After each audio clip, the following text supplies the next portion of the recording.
What in God's name is happening in my bed? Jeremy Haynes stood frozen in the doorway of his master bedroom, still wearing his charcoal suit from the emergency board meeting, his tie loosened but not removed. He'd returned hours earlier than planned, no warning, no call ahead. On the bed, his 6-year-old twin sons, Tony and Edward, finally asleep. Not the restless, nightmare-interrupted sleep he'd grown accustomed to. This was deep, peaceful, their small chests rising and falling in perfect rhythm, and beside them, fully clothed on top of the white duvet, lay Marilyn Kate, the black maid he'd hired just 8 days ago. Her hand rested near Tony's, her body curved protectively around both boys. The room was silent, a silence this mansion hadn't known in 6 months. Not since Catherine died. Marilyn's eyes opened. She sat up carefully, slowly, her movements deliberate so the boys wouldn't stir. When she spoke, her voice was barely above a whisper. "Mr. Haynes, I can explain. Tony had a panic attack after dinner. Edward, he started screaming for his mother. They wouldn't calm down, wouldn't let me leave. I stayed because they finally—" "Stop!" Jeremy's voice cut through the air like broken glass. "I don't care what your excuse is. This is completely inappropriate. They were terrified, Mr. Haynes. And you thought the solution was to sleep in my bed?" His jaw tightened. "You've crossed a line. You're fired. Pack your things and get out of my house." Marilyn looked down at the sleeping boys. Tony's fingers had curled around the edge of her sleeve. Edward's breathing was so steady, so unlike the gasping, sobbing breaths that usually filled his nights. She didn't argue, didn't plead for her job. Instead, she gently freed her sleeve, leaned over, and kissed the top of Tony's head, then Edward's. A benediction. A goodbye neither boy would remember. Then she stood, slipped her shoes back on, and walked past Jeremy without another word. He didn't move from the doorway. Downstairs, Mrs. Doyle, the longtime housekeeper, turned from the kitchen sink as Marilyn descended the stairs. The older woman's face fell when she saw Marilyn's expression. "He let you go?" Marilyn just nodded once. "Take care of them, Mrs. Doyle." "Child, you were taking care of them." But Marilyn was already at the front door, pulling on her coat, disappearing into the cool October evening. Back upstairs, Jeremy stood motionless in the bedroom doorway, hands clenched at his sides. Then, slowly, his anger began to crack. He moved closer to the bed. Tony's forehead, usually creased even in sleep, was smooth. No night terrors, no cold sweats. Edward's thumb rested near his mouth, but he wasn't sucking it compulsively like he had been for months. They were actually sleeping.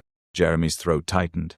14 nannies, 3 child psychologists, 2 trauma specialists, thousands of dollars in consultations, therapy toys, weighted blankets, white noise machines. And Marilyn, this woman with no credentials, no fancy degree, just a gentle voice, and grandmother's lullabies, had accomplished what none of them could. And he'd just fired her. He sank onto the edge of the bed, head falling into his hands. Shame spread through his chest like spilled ink in water. On the nightstand, something caught his eye. A folded piece of paper. He reached for it. "Grief makes us forget who we were. Don't let it make you forget who they need you to be."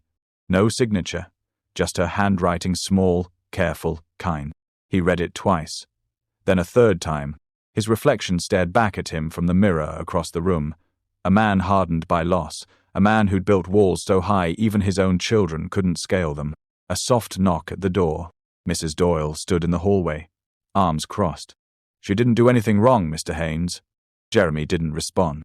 "I was here. I heard the boys screaming. I tried to calm them myself, but they wouldn't have it. They wanted her. She sat with them for 2 hours before they finally fell asleep. She never left this room. She stayed because they begged her to." "They've never begged me to stay," Jeremy said quietly. "No, sir," Mrs. Doyle said, her voice soft but firm. "They haven't." The words landed like stones. Outside, the front gate clicked shut, and for the first time in half a year, the Haynes mansion fell into true silence. Not the hollow, grief-soaked kind, but something else, something that felt almost like peace. Number, extended scene, the weight of silence. The house was too quiet. Not the comforting kind of quiet, the soft hush of snow falling outside tall windows, or the gentle creak of old wood settling in for the night. This was the wrong kind. The kind that pressed against your chest, the kind that felt like a question no one wanted to answer. Jeremy Haynes sat alone in his study, the crystal tumbler of scotch beside him untouched. The note Marilyn had left lay open on his desk like an indictment. Grief makes us forget who we were.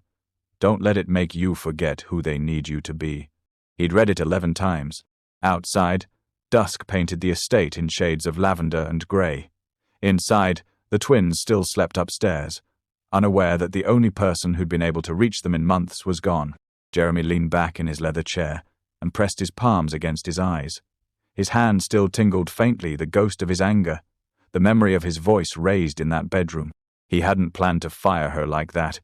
It wasn't who he thought he was. But grief had turned him into someone he didn't recognize. He stood abruptly and walked upstairs. The hallway, outside the boys' room, smelled faintly of lavender and clean cotton. A small wooden stool sat against the wall. On top of it, a children's book, Where the Wild Things Are, bookmarked with a ribbon. Jeremy picked it up. Inside the front cover, in Marilyn's careful handwriting, "For Tony and Edward May, you always find your way home." He exhaled slowly, chest tight. In the nursery, Edward stirred in his bed. Jeremy peeked inside. The boy rolled over but didn't wake. No nightmares, no crying out for his mother. Jeremy closed the door softly. Downstairs, Mrs. Doyle was folding dish towels when Jeremy entered the kitchen. She looked up, saw his face, and put the towels aside. "She's gone," he said simply. "I know. I made a mistake." Mrs. Doyle raised her eyebrows but kept her voice even. "You don't say." "She was in my bed, Mrs. Doyle." "She was in your room," the housekeeper corrected. "Because your sons wouldn't sleep anywhere else. You weren't here. I was. I heard them beg for her. I watched her calm them when nothing else would." Jeremy pressed his lips together. "I thought she was." "I know what you thought," Mrs. Doyle said gently. "But you weren't thinking clearly. You were angry and hurt and maybe a little afraid." "Afraid of what?" "That someone else could reach your boys when you couldn't." The words hit him like a physical blow. Silence stretched between them. "I need to find her," Jeremy said finally. Mrs. Doyle didn't argue. "Start with her application. She listed an address in Atlanta." He nodded, already heading for his office. Across town, Marilyn Kate sat alone on a bench outside the Greyhound station. Her cheek still ached where the cold air bit at it, but she hadn't cried. Not when Jeremy shouted, not when he fired her. Not even when she walked through those iron gates with nothing but her overnight bag and the weight of unfinished work in her heart. But now, with her coat pulled tight and her hands wrapped around a lukewarm cup of gas station coffee, the tears finally came. She wiped them quickly, not out of shame, but because crying in public was a habit she'd spent years unlearning. A woman sitting nearby offered her a tissue without a word. Marilyn smiled her thanks and looked up at the darkening sky. It was funny, in a cruel way. She'd survived worse than being fired. She'd survived being bounced between foster homes as a child. She'd survived losing her own daughter to illness at age 4. She'd been told over and over that she was too soft, too emotional, too much for the hard cases. But that house, those boys, they'd reached something inside her she thought had died with her daughter. If you believe Marilyn is someone truly special, let us know in the comments. And share where you're watching from. You might be surprised who else is following this story. The bus pulled in with a long hiss of brakes and diesel exhaust. Marilyn stood slowly, ticket in her coat pocket. Destination: Atlanta. But her heart was still upstairs in that white mansion in Greenwich, where 2 boys were finally learning what it felt like to sleep without fear. She looked at the bus. Then she sat back down. 6 months earlier, the Haynes mansion had been a different place entirely. Catherine Haynes had filled it with light, not just the kind that streamed through the tall windows overlooking the manicured gardens, but the kind that came from within. Her laughter had echoed through the hallways. Her voice had called the twins down for breakfast each morning, singing off-key but with so much joy that it didn't matter. She'd left notes in Jeremy's briefcase, organized elaborate treasure hunts for the boys on rainy afternoons, and kept fresh flowers in every room, even the bathrooms. The house had breathed with her presence, and then, on a Tuesday in April, it stopped breathing altogether. Catherine had been driving home from the twins' school volunteer orientation.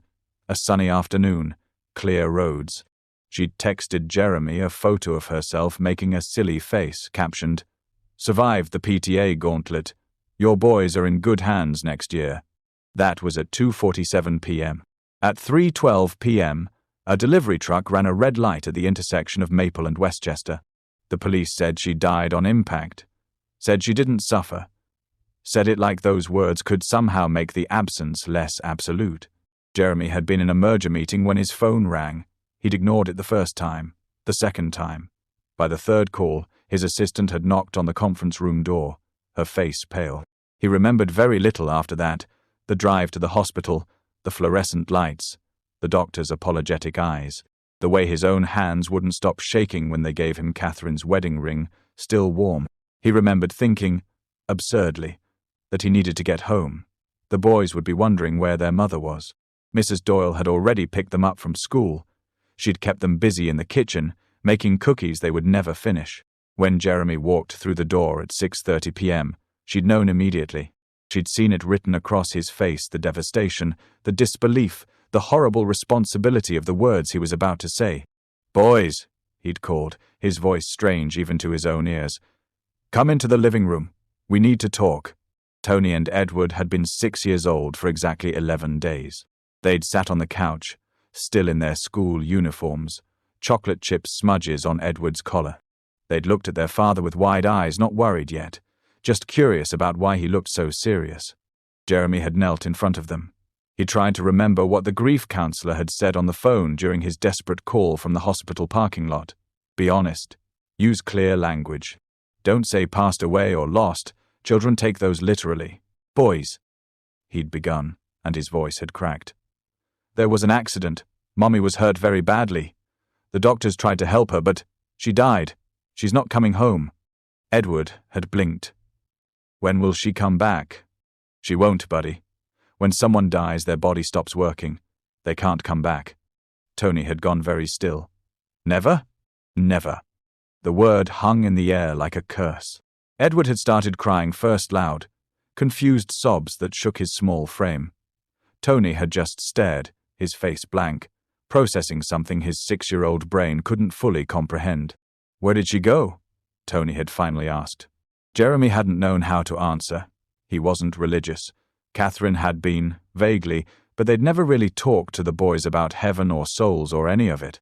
"I don't know," he'd admitted, pulling both boys into his arms. "But she loved you so much. That doesn't change. That will never change."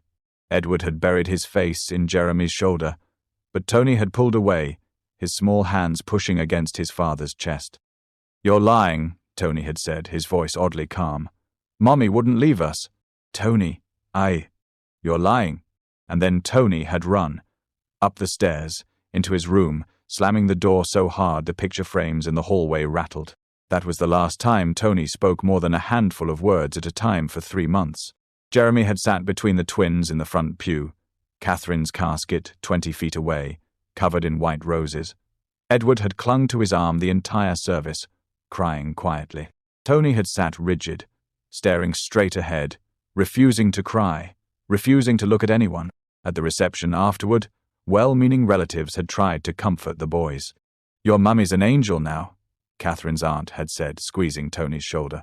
Tony had bitten her. Not hard enough to break skin, but hard enough to make her yelp, hard enough that Jeremy had to physically remove his son from the room, while guests whispered in shock. "They're just processing their grief," someone had murmured. But it wasn't just processing. It was the beginning of something darker.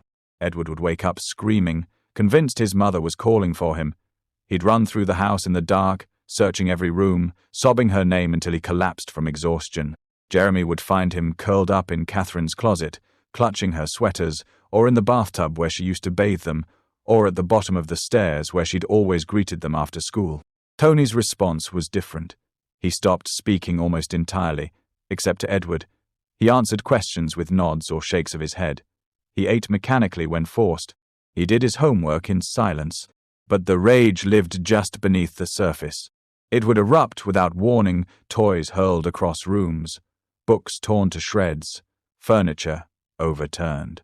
Once, he'd taken a permanent marker and drawn all over the family portrait in the hallway, scribbling black lines across his mother's face, then his father's, leaving only himself and Edward visible. "Why did you do that?" Jeremy had asked, exhausted, defeated. Tony had just stared at him. No tears, no explanation. The child psychologist they hired explained it. Children Tony's age don't always have the emotional vocabulary to express grief. It manifests as anger, as acting out. He's not trying to be difficult. He's trying to survive something he doesn't understand. "So what do I do?" Jeremy had asked. "Be patient. Be present. Be consistent. Be present." The words had felt like an accusation. It wasn't a conscious decision at first. The company needed him. There were contracts to finalize, deals to close, investors to reassure. He told himself he was providing for his sons, securing their future, doing what Catherine would have wanted. But the truth was simpler and more selfish. Work was the only place his grief didn't follow him. In boardrooms, he could focus on spreadsheets and projections. In conference calls, he could discuss quarterly earnings instead of therapy appointments. At the office, no one looked at him with pity. No one asked how he was really doing. He hired nannies to fill the gaps. Nanny Hashon lasted 3 days before Edward's night terrors sent her fleeing. Nanny Hash 2 made it a week before Tony locked her in the basement. Nanny Hash 3 was professionally trained in childhood trauma. She lasted 2 weeks before she admitted defeat. "Mr. Haynes," she'd said gently, "your sons don't need a nanny. They need their father, and possibly inpatient care." Nanny Hash 4 through Hashon 3 blurred together a parade of well-meaning women who arrived with credentials and strategies and left with their spirits broken. Mrs. Doyle did her best to hold things together. She cooked meals the boys wouldn't eat. She cleaned rooms they'd destroy within hours. She sat up with Edward during night terrors when Jeremy was traveling. She tried to coax words from Tony with patient questions and gentle persistence. But she was 73 years old, and the weight of it was crushing her too. "Mr. Haynes," she'd said one evening in late September, her voice heavy with regret, "I don't know how much longer I can do this alone. Those boys need more than I can give them." Jeremy had looked at her, this woman who'd worked for his family for 20 years, who'd held his sons when they were born, who'd loved Catherine like a daughter and seen the exhaustion carved into every line of her face. "I'll find someone," he'd promised. "You need to find yourself first," she replied quietly. By October, the agencies were running out of candidates. "Mr. Haynes," the woman from Elite Childcare Solutions had said over the phone, her professional cheerfulness strained, "I'm going to be frank with you. Your sons have developed a reputation.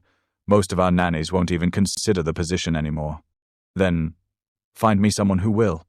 We have one candidate left, but I have to warn you she doesn't have the traditional qualifications our other placements have had." "What do you mean?" "She has no formal training in child psychology or early childhood education. She's worked primarily as a home health aide and in custodial positions. Her references are excellent, but she's not what you'd call elite."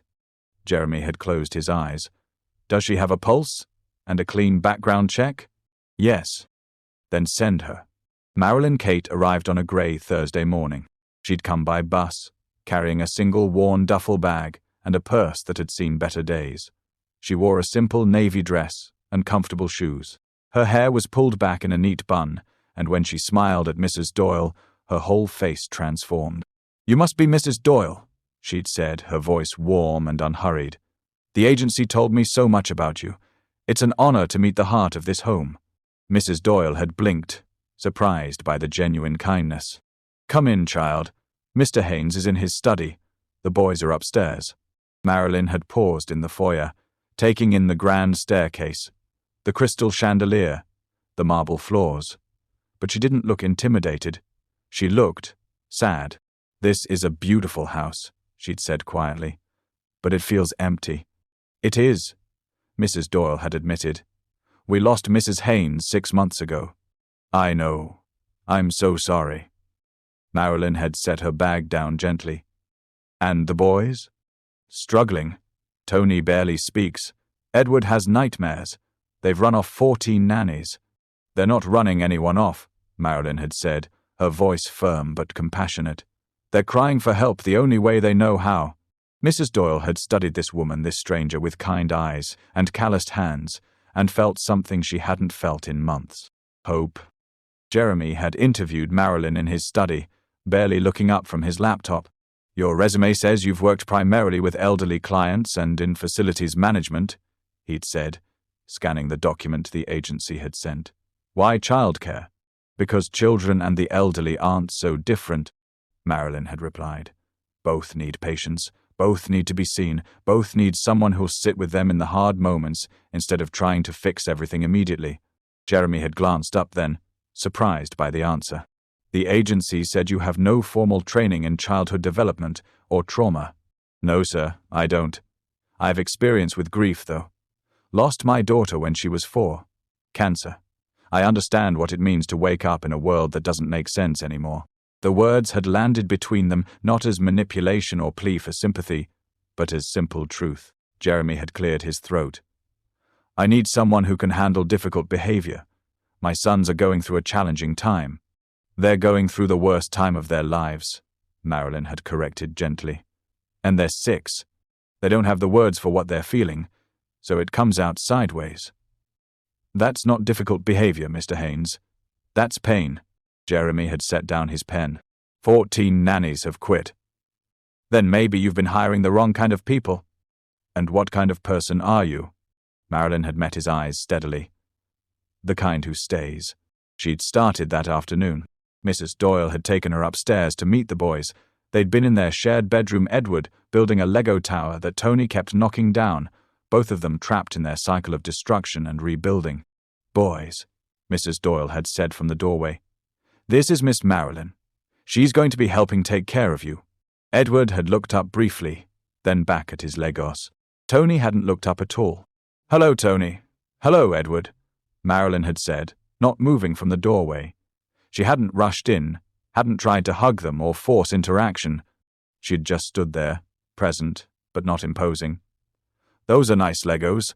I used to build with my little girl. We made a whole city once. Took us 3 months. Tony's hands had stilled for just a moment. What happened to it? Edward had asked quietly. We took it apart, Marilyn had said. Made room for new things. But I still remember every building we made together. Memory's a good place to keep the things we love. It was such a simple statement, but in a house where everyone tiptoed around the topic of loss, where Catherine's name had become something spoken in whispers, the honesty felt like oxygen. Tony had finally looked up, and Marilyn had smiled not with pity, not with the desperate cheerfulness of the other nannies, but with simple, genuine warmth. I'm going to go help Mrs. Doyle make dinner, she'd said. If you boys want to come down and help, you're welcome. If you want to stay up here, that's okay too. Either way, I'll still be here tomorrow. And then she'd left them alone. Mrs. Doyle had followed her down the stairs, shaking her head in wonder. You didn't try to engage them. They're not ready to be engaged, Marilyn had replied. Right now, they just need to know I'm not going anywhere. How do you know that? Marilyn had paused at the bottom of the stairs, her hand resting on the banister. Because that's what I needed after my daughter died. Not people trying to fix me, just people willing to sit in the grief with me until I could breathe again. That night, Jeremy had come home at 10 p.m. to find the house quiet, but somehow less oppressive. The twins were asleep restlessly, but asleep. Marilyn had been in the kitchen with Mrs. Doyle, washing dishes. How did it go? He'd asked. They didn't throw anything at me, Marilyn had replied with a slight smile. I'm calling that a win. Jeremy had almost smiled back. Almost. Mrs. Doyle will show you to your room. You'll start full-time tomorrow. Yes, sir. He'd turned to leave, then paused. Miss Kate? The agency said you have no formal training. That's correct. Then what makes you think you can help my sons? Marilyn had dried her hands carefully before answering. Because I'm not trying to train them, Mr. Haynes. I'm trying to love them through the worst thing they've ever experienced. And that doesn't require a degree. It just requires showing up. Jeremy had nodded once and left the kitchen, but as he'd climbed the stairs to his empty bedroom, he'd felt something he hadn't felt since Catherine died. Not hope exactly, but maybe the possibility of it. Marilyn's first full day began before dawn. She'd learned long ago that the early morning hours revealed truths that daylight hid. So at 5:30 a.m., while the mansion still slept, she walked through its rooms with quiet purpose, not cleaning, not organizing, just observing. Catherine's presence lingered everywhere, but like a ghost no one dared acknowledge. In the living room, a half-finished jigsaw puzzle sat on the coffee table, pieces scattered as if whoever had been working on it simply vanished mid-assembly. In the kitchen, a shopping list hung on the refrigerator in elegant handwriting. Oranges, yogurt, the good peanut butter, not the natural kind. The boys hate that. On the mantel, photographs smiled from silver frames, but someone had turned several face down. Marilyn turned them back upright. One showed Catherine with the twins at the beach, all three of them laughing, ice cream dripping down their chins. Another captured a family moment, Jeremy and Catherine dancing in what looked like this very living room, the boys bouncing on the couch in the background. She studied Catherine's face. Warm brown eyes, an easy smile. The kind of woman who made everyone around her feel lighter. That was taken last Christmas. Mrs. Doyle's voice came from behind her. The older woman stood in her robe, holding a cup of tea. 2 days before she died, actually. We'd just finished decorating the tree. She was beautiful, Marilyn said. She was everything to this family. Mrs. Doyle moved to stand beside her, and when she left, she took all the warmth with her. Marilyn set the frame down gently. Then I suppose we'll have to find a way to bring some of it back. The twins woke at different times, in different ways. Edward came downstairs at 7:15, moving quietly, as if afraid to take up too much space. He sat at the kitchen table without speaking, his small hands folded in his lap.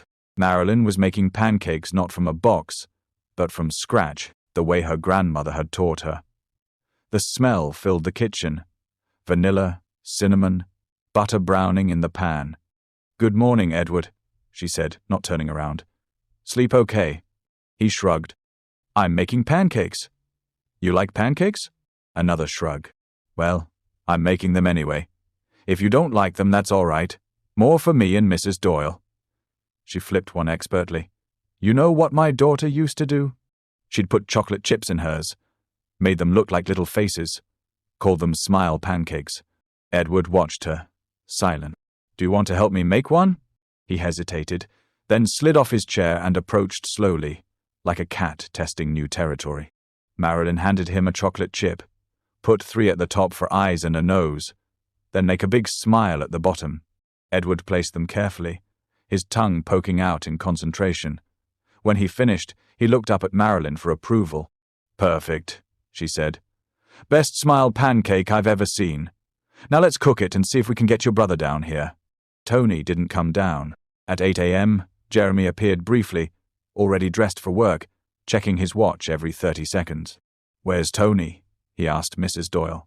"Still in his room, sir. He needs to eat." "I'll take care of it," Marilyn said, plating the smile pancake.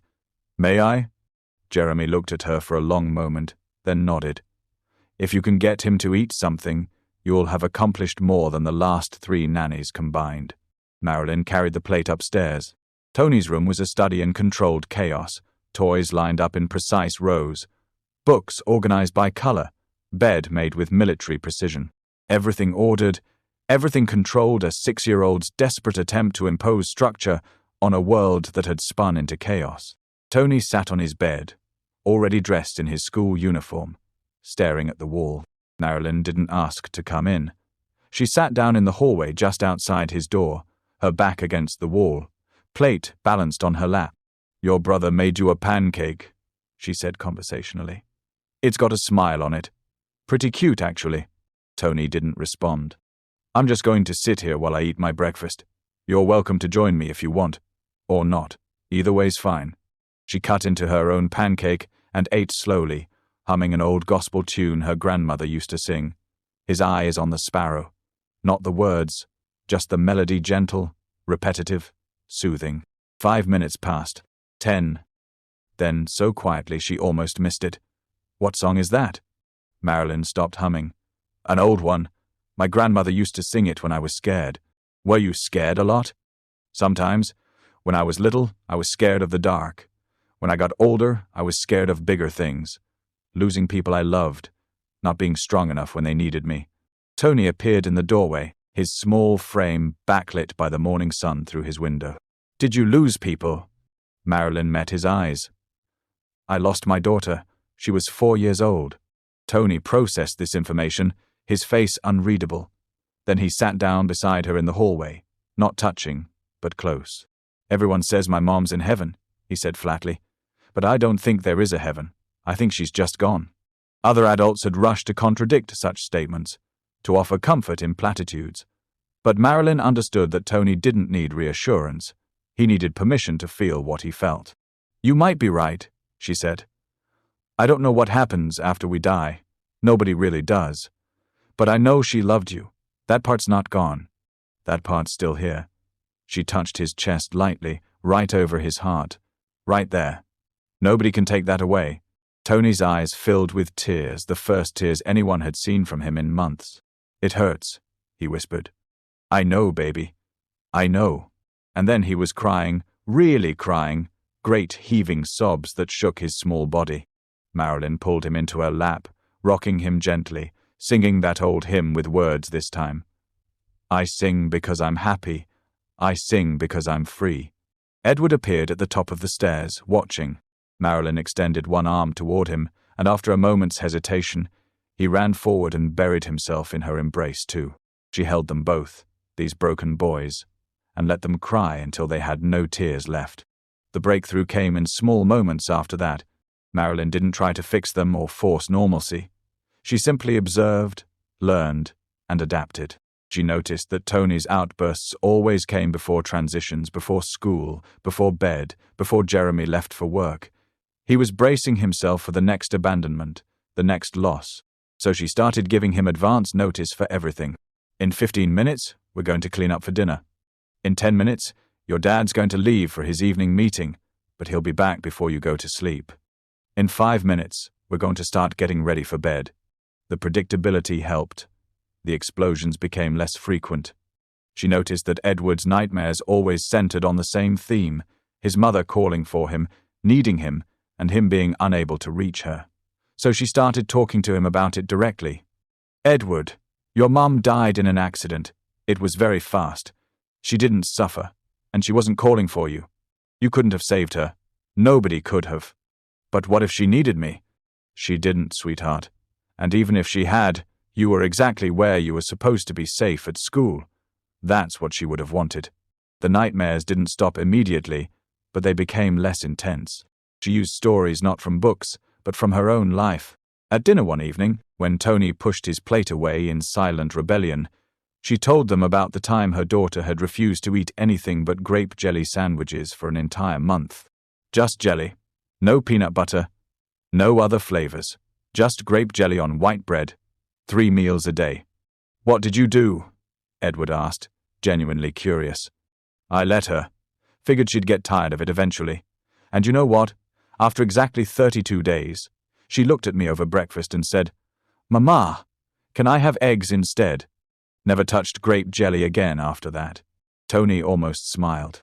At bedtime, when they resisted sleep, she told them about her grandmother who had raised her after her own parents died. She used to say that nighttime was when the stars came out to watch over us. Said every star was someone who loved us, keeping an eye out. I used to count them before I fell asleep. Made me feel less alone. Which star is our mom? Edward whispered. Whichever one you choose, Marilyn said. Maybe the brightest one. Or maybe a whole constellation. There's no wrong answer. She used touch, not forceful, but available. When they sat together reading, she'd rest a hand on Edward's shoulder. When Tony had a rough moment, she'd crouch down to his level and hold out her hands, letting him decide whether to take them. When they were scared, she'd pull them close and let them feel the steady rhythm of her heartbeat. You're safe, she'd murmur. I've got you. You're safe. The boys began to seek her out. Not constantly, not desperately, but naturally. They'd bring her drawings to look at. They'd ask her questions about her day. They'd sit near her while she folded laundry, just to be close. Mrs. Doyle watched it all with quiet amazement. I've never seen anything like it, she told Marilyn one afternoon. It's like you're speaking a language they understand. I'm not doing anything special. Marilyn replied. I'm just showing up, being steady. That's all they need right now, someone who won't leave. On her 7th night, everything changed. Dinner had been difficult. Jeremy had come home in a foul mood, snapping at everyone, including the boys. Tony had thrown his fork across the room. Edward had started crying. Jeremy had stormed out, back to his study, slamming the door. Marilyn had cleaned up the mess without comment, helped the boys brush their teeth, and gotten them into their pajamas. But she could feel their anxiety radiating like heat. I want Mommy, Edward had said, his voice small and broken. I know, sweetheart. Why did she leave us? Tony asked, his face crumpling. Did we do something bad? No, baby. No. Marilyn had pulled them both close. Your mommy didn't leave you. She didn't choose to go. Sometimes terrible things happen that nobody can control. But she loved you more than anything in this world. That hasn't changed. I can't remember what she smelled like, Edward sobbed. I'm forgetting her. Marilyn's heart broke. She thought quickly, then stood. Come with me. She led them down the hall to the master bedroom, Jeremy's room, but also Catherine's room. The door was always closed. Jeremy never slept there anymore. He'd moved to a guest room months ago. Marilyn opened it. The room was exactly as Catherine had left it. Her perfume bottles on the dresser, her slippers by the bed, her robe hanging on the bathroom door. Come here, Marilyn said, leading them to the closet. She opened it, revealing Catherine's clothes, dresses, sweaters, scarves, all infused with her scent. Edward buried his face in a soft cashmere sweater and breathed in deeply. That's her. That's Mommy. Tony touched a silk scarf gently, reverently. You can come here whenever you need to remember, Marilyn said. Your Mommy's not here anymore, but the things she loved, the things she touched, they're still here. And so are you. She lives on in you, in your brother, in every good thing you do. The boys clung to their mother's clothes, crying softly. And then Edward asked, Can we sleep in here tonight? Just tonight? Marilyn hesitated. This was Jeremy's space, his sanctuary. But looking at these two boys, desperate for any connection to their mother, she couldn't say no. Just tonight, she agreed. Just tonight. She helped them into the big bed, tucking them in on either side. They curled up, finally calm, breathing in the lingering scent of their mother. Don't leave, Tony whispered. Please don't leave us. I won't, Marilyn promised. I'll stay right here until you're asleep. She sat on the edge of the bed, humming that old hymn.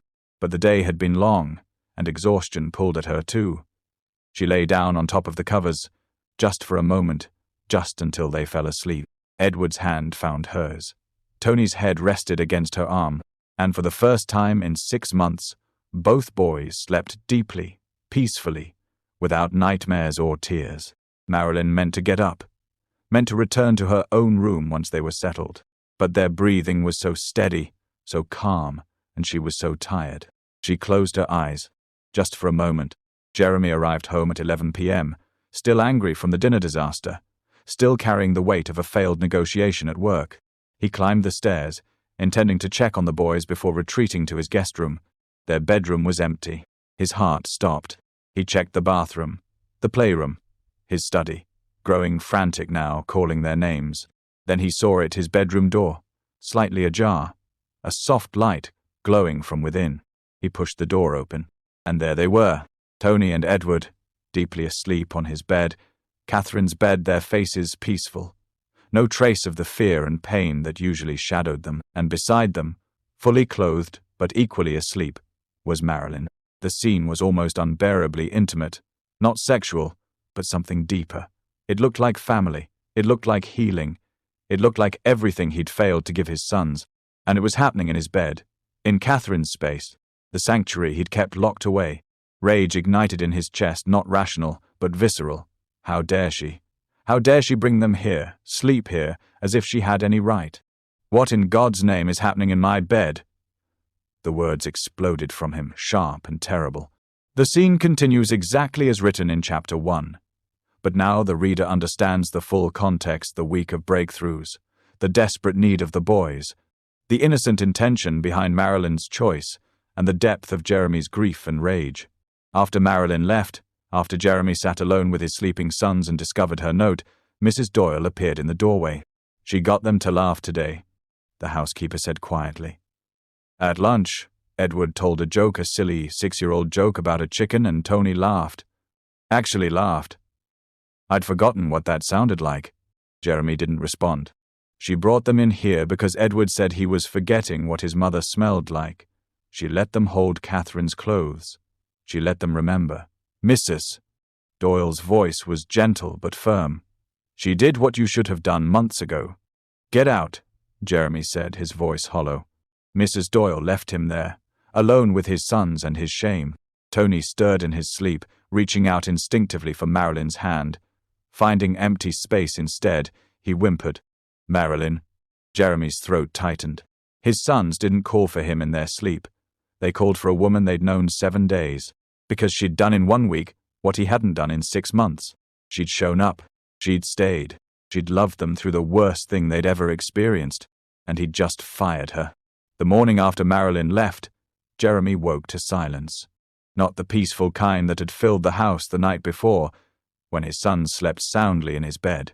This was the old silence, heavy, oppressive, wrong. He showered quickly, dressed in one of his perfectly tailored suits, and told himself everything would return to normal. The boys would adjust. They always did. He'd contact the agency again, find someone more appropriate, someone who understood boundaries, someone who wouldn't make him feel like a failure in his own home. At breakfast, Mrs. Doyle had prepared the boys' favorite French toast with strawberries and whipped cream. She set the plates in front of Tony and Edward, with more force than necessary, her disapproval radiating like heat. The boys stared at their food. "Eat up," Jeremy said, already checking his phone. "You've got school in 40 minutes. Neither boy moved. "Boys, eat." Tony pushed his plate away. Edward's lower lip began to tremble. "Where's Marilyn?" Edward whispered. Jeremy's jaw tightened. "Miss Kate is no longer working here. Mrs. Doyle will take care of you, just like before." "Why?" Tony's voice was flat, emotionless, the same tone he'd used in the months right after Catherine's death. "That's not your concern. Now eat your breakfast." "I'm not hungry," Tony said. "Me neither," Edward echoed. Jeremy set down his phone. "You need to eat." "We want Marilyn," Edward said, tears spilling down his cheeks. "Well, she's not here. Now stop this nonsense and eat." Tony stood abruptly, his chair scraping against the floor. Without a word, he walked out of the kitchen. Edward scrambled after him, his French toast untouched. Jeremy looked at Mrs. Doyle, waiting for her to back him up, to tell him he'd done the right thing. Instead, she picked up the plates and dumped the food in the trash with deliberate slowness. "Mrs. Doyle, I have nothing to say to you, Mr. Haynes. Nothing you'd want to hear, anyway." She turned her back on him and began washing dishes with sharp, angry movements. Jeremy grabbed his briefcase and left for work. By lunchtime, his assistant had received 3 calls from the school. Tony had refused to participate in class. When his teacher tried to engage him, he'd swept all the materials off his desk and put his head down. He hadn't spoken a single word all morning. Edward had been found crying in the bathroom during recess. When the school counselor tried to talk to him, he'd only repeated one phrase, "I want Marilyn." "Mr. Haynes," the principal said when Jeremy finally returned the call, "we understand the boys have been through significant trauma, but this regression is concerning. Has something changed at home?" "Nothing significant," Jeremy lied. "Just a staffing change. Perhaps you should reconsider that change. The boys seem to be struggling with it quite badly." Jeremy ended the call and tried to focus on work. He had a presentation to finalize, a contract to review, a conference call with Tokyo. The business needed him. The numbers needed him. Numbers didn't scream. Numbers didn't cry. Numbers didn't look at him with his dead wife's eyes and make him feel like he was drowning. He stayed at the office until 9 p.m. When he arrived home, the house was chaos. Mrs. Doyle met him at the door, her face drawn with exhaustion. "They won't eat," she said without preamble. "I've tried everything." Tony threw his dinner against the wall. "Edward won't stop crying. They've been asking for her all day." "They'll adjust," Jeremy said, loosening his tie. "Will they?" Mrs. Doyle's voice was sharp. "Or will they just break a little more?" "That's enough, Mrs. Doyle." "No, sir. It's not nearly enough." The older woman planted herself in front of him, blocking his path to the stairs. "I've worked for this family for 20 years. I loved Miss Catherine like my own daughter. I've watched you grieve, and I've given you space to do it your own way. But those boys upstairs, they needed help, and she was helping them. And you sent her away because of your pride." "I sent her away because she crossed a line. She crossed into a room to comfort terrified children. She let them remember their mother. She did what you should have done months ago." Mrs. Doyle's voice cracked. "You want to know what Tony said to me today? He said, 'Marilyn left because we're too broken.' That's what your son thinks, Mr. Haynes. That he's so broken even someone paid to care for him can't stand to stay." The words landed like physical blows. Jeremy's throat constricted. "I'll talk to them. You've been saying that for 6 months. When are you actually going to do it?" She stepped aside, and Jeremy climbed the stairs with lead in his chest. The boy's room was dark except for the nightlight shaped like a crescent moon Catherine had bought it when they were 3. Both boys were in Edward's bed, curled together like they used to do when they were babies. Neither was asleep. They just stared at the wall, hollow-eyed. "Boys," Jeremy said softly from the doorway. "Can I come in?" No response. He entered anyway, sitting on the edge of Tony's empty bed. "I know you're upset about Miss Kate leaving." "You fired her," Tony said to the wall. "We heard you yelling." Jeremy's stomach dropped. "You were supposed to be asleep. We woke up when you came in." Tony finally turned to look at him, and the expression on his 6-year-old face was devastating, not anger, not even sadness, just resignation. "You always send them away. All of them. You're going to send everyone away until it's just us, and you don't even want us." "Tony, that's not true." "Yes, it is." Tony's voice was eerily calm. "You're never here. When you are here, you're on your phone or in your office. You don't read to us anymore. You don't play with us. You don't even look at us most of the time. And now you sent away the only person who actually wanted to be with us." Each word was a knife between Jeremy's ribs. "I want to be with you. I'm your father." "Then why does it feel like you left too?" Edward whispered, his small voice breaking. "When Mommy died, we lost you too. But at least Marilyn saw us. She talked to us. He dissolved into sobs. Jeremy reached for him instinctively, but Edward pulled away. "Don't. You'll just leave again anyway. You always do." Jeremy sat frozen, his hands suspended in empty air, watching his sons cry and refusing his comfort. He'd lost them, not to death, but to his own grief, his own cowardice, his own inability to be what they needed. And the one person who'd been building a bridge back to them, he'd destroyed that too. The next day was worse. Neither boy would eat breakfast. Tony locked himself in the bathroom for an hour. Edward wouldn't get dressed for school. When Jeremy tried to insist, Tony exploded. "I hate you," he screamed, his face red, tears streaming. "I hate you. You sent her away. You sent everyone away. I wish. He couldn't finish the sentence, but Jeremy heard the unspoken words anyway. "I wish you had died instead of Mom." Tony ran to his room and slammed the door. The sound of something breaking followed glass, maybe, or plastic. Jeremy stood in the hallway, his heart hammering, his hands shaking. Edward looked up at him with those devastating eyes. Catherine's eyes. "Are you going to leave too?" the boy asked quietly. "What?" "No, Edward. You leave every day, and when you're here, you're not really here. Just like the nannies. They all leave, everyone leaves." He walked past Jeremy toward his room. "I wish Marilyn would come back. She never felt far away, even when we weren't looking at her." By the 3rd day, Jeremy had to take them to the pediatrician. Neither boy had eaten more than a few bites in 72 hours. They weren't sleeping. Tony had stopped speaking entirely again. Edward's nightmares had returned with a vengeance worse than before. More frequent, more violent. Dr. Singh examined them thoroughly, then asked to speak with Jeremy privately. "Mr. Haynes," she said, her tone professional but concerned, "I'm seeing signs of significant psychological regression. Tony's selective mutism has returned. Edward is showing symptoms of severe anxiety and possible depression. In children this young, that's extremely serious. What do I do?" "What changed?" Dr. Singh asked. 3 days ago, according to your last call with my office, They were showing improvement. Sleep was better, eating was improving, engagement was up. What happened between then and now? Jeremy stared at his hands. Their caregiver left. Left as in quit, or left as in you terminated her? Silence. Dr. Singh leaned forward. Mr. Haynes, I'm going to be blunt. Your sons formed an attachment to someone who was helping them process their trauma. When that person was suddenly removed from their lives, it reinforced their core wound that everyone they love abandons them. They've lost their mother.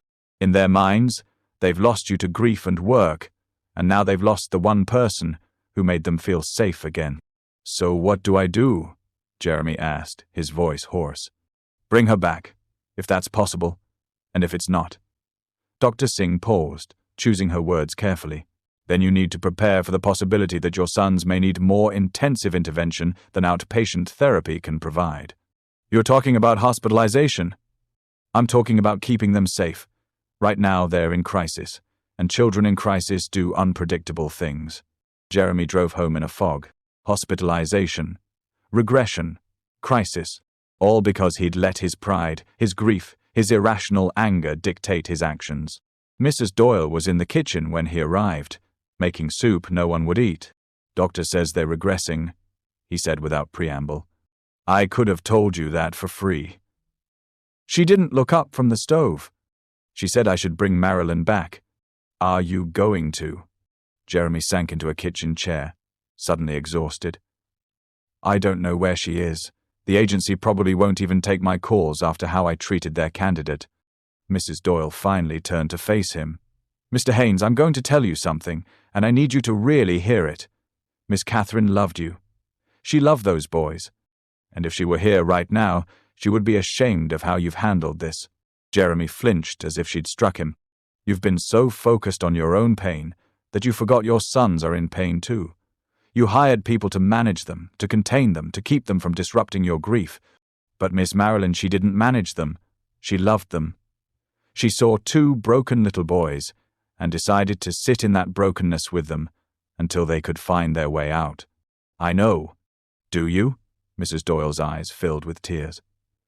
Because from where I'm standing, you sent away the one person who looked at your sons and didn't see ghosts. She saw them, really saw them, and they felt it. And for the first time since Miss Catherine died, they had hope that maybe, just maybe, they could survive this. Jeremy's vision blurred. I don't know how to fix this. You start by admitting you were wrong. Then you find that woman, and you beg her to come back. And then this is the hard part. Sir, you actually show up for your sons. Not just physically, emotionally. You can't hire someone to do that for you. They need their father. I don't know how to be their father without Catherine. Mrs. Doyle's expression softened. None of us know how to be anything without Miss Catherine. But we're trying. Those boys need to see you try too. That night, Jeremy couldn't sleep. He sat in his study, the guest room study, not the master bedroom he still couldn't bear to occupy, and pulled out his laptop. The agency had sent Marilyn's file. He'd barely glanced at it before the interview, but now he read every word. Marilyn Kate, age 38, education, high school diploma, some community college, employment history, home health aide, custodial staff, part-time childcare. References, excellent, personal statement. I believe broken things can be made whole again, not by pretending the cracks don't exist, but by filling them with something stronger than what was there before. Children are resilient when they feel safe. My job is to help them feel safe. At the bottom of the file, a forwarding address in Atlanta. An apartment in a neighborhood Jeremy had never heard of. He stared at the address for a long time. Then he looked at the clock. 2:47 a.m. Upstairs, he heard screaming. Edward, trapped in another nightmare. He heard Tony's door open, heard the smaller boy trying to comfort his brother with whispered words Jeremy couldn't make out. 6-year-olds, parenting each other because their father had failed them. Jeremy stood abruptly, grabbed his keys, and headed for the door. Mrs. Doyle appeared at the top of the stairs in her robe, holding a sobbing Edward against her shoulder. Where are you going at this hour? To fix my mistake, Jeremy said. It's the middle of the night. I know. I'll be back by morning. Stay with them, please. Mrs. Doyle looked at him for a long moment, then nodded. Drive safely, Mr. Haynes, and when you find her, grovel. Jeremy drove through the night, his GPS guiding him south toward Atlanta, while his mind raced with everything he'd say, everything he needed to say. I was wrong. I'm sorry. Please come back. My sons need you. I need you to help me be the father they deserve. But as the miles stretched on and dawn began to break over the highway, one thought kept surfacing, more terrifying than all the others. What if she said no? What if he'd broken something that couldn't be repaired? What if this time the damage was permanent? The twins' faces flashed through his mind, hollow-eyed, grief-stricken, abandoned. He pressed harder on the accelerator. The address led Jeremy to a neighborhood that his GPS seemed uncertain about: narrow streets, lined with aging apartment buildings, chain-link fences, and corner stores with bars on the windows. Dawn was breaking, painting everything in shades of gray and gold. He pulled up to a 3-story brick building with peeling paint and a crooked number 7 hanging beside the entrance. This was where Marilyn lived, where she'd returned after he'd thrown her out of his mansion like she was nothing. Jeremy sat in his car for a moment, suddenly uncertain. What was he doing here? It was 6:30 the morning. She was probably asleep. Or maybe she'd already left for another job, another family, another chance to help people who'd actually appreciate her. His phone buzzed. A text from Mrs. Doyle, Edward asking for her. Tony won't come out of his room. Jeremy got out of the car. The building had no doorman, no security system, just a heavy door with a broken lock. He climbed the stairs to apartment 2C, his expensive shoes echoing in the narrow stairwell. He raised his hand to knock, then hesitated. What was he going to say? Sorry I humiliated you and accused you of God knows what and sent you away in the middle of the night. Sorry my sons are falling apart without you. Sorry I'm falling apart without you. Before he could knock, the door across the hall opened. An elderly woman peered out, her hair in curlers, her expression suspicious. You looking for Marilyn? Yes, ma'am. Is she? Left about 20 minutes ago, heading to the bus station. The woman looked him up and down, taking in his rumpled suit, his 2-day stubble, the desperation in his eyes. You the one who fired her? Jeremy nodded, ashamed. Thought so. She came home crying the other night. Didn't say why, but I could guess. Those kids she was caring for? My sons. The woman's expression hardened. You got a lot of nerve showing up here. I know. I need to find her. Which bus station? Greyhound, 4 blocks west. She started to close her door, then paused. That girl's got a heart bigger than most people deserve. You better not waste it again. Jeremy ran. Actually ran something he hadn't done since college, except on a treadmill in his private gym. His lungs burned. His dress shoes slipped on the damp sidewalk. His tie came loose and flapped behind him. He didn't care. 4 blocks had never felt so long. The Greyhound station appeared ahead, a squat concrete building with a flickering neon sign. A bus was pulling away from the curb, its air brakes hissing. Jeremy's heart plummeted. Was she on it? He burst through the station doors, scanning the sparse crowd. Early morning travelers dozed in plastic chairs. A woman changed her baby's diaper. A teenager listened to music through oversized headphones. No Marilyn. Excuse me, Jeremy said to the man behind the ticket counter. I'm looking for someone, a woman. Black, mid-30s. She would have come through here in the last half hour. Don't give out passenger information, the man said without looking up from his newspaper. Please, it's urgent. Her name is Marilyn Kate. Still can't help you. Jeremy pulled out his wallet, started to reach for cash, then stopped. This wasn't a problem money could solve. My sons need her, he said quietly. They're 6 years old. They lost their mother 6 months ago, and they've been broken. She was helping them heal, and I fired her because I was angry and scared and stupid, and now they're worse than they've ever been, and His voice cracked. I need to find her, please. The man finally looked up, studied Jeremy's face, saw something there that made him sigh. Saw a woman matching that description about 10 minutes ago. She bought a ticket to Savannah, but she didn't get on the bus. Saw her walk back out. He pointed toward the door. Headed that way. Jeremy found her 2 blocks from the station. She was walking slowly, a worn duffel bag over her shoulder, her coat pulled tight against the cold. The sky had darkened with storm clouds, and rain had just begun to fall light at first, then heavier. "Marilyn!" She stopped but didn't turn around. Jeremy ran toward her, rain soaking through his suit jacket, plastering his hair to his forehead. "Marilyn, please. Please wait." She turned slowly, and when she saw him drenched, breathless, desperate, something flickered across her face. Not hope, something more cautious. Something that had been hurt and wasn't sure about being approached again. "Mr. Haynes." Her voice was steady, professional, guarded. "What are you doing here?" "Looking for you." He stopped a few feet away, suddenly aware that he probably looked insane. "I drove all night. I need to talk to you." "You fired me 3 days ago. Told me to get out of your house. I believe the conversation was over. I was wrong." Rain fell harder now, streaming down both their faces. A car drove past, splashing water from a puddle. Neither of them moved. "You were wrong," Marilyn repeated flatly. "About what?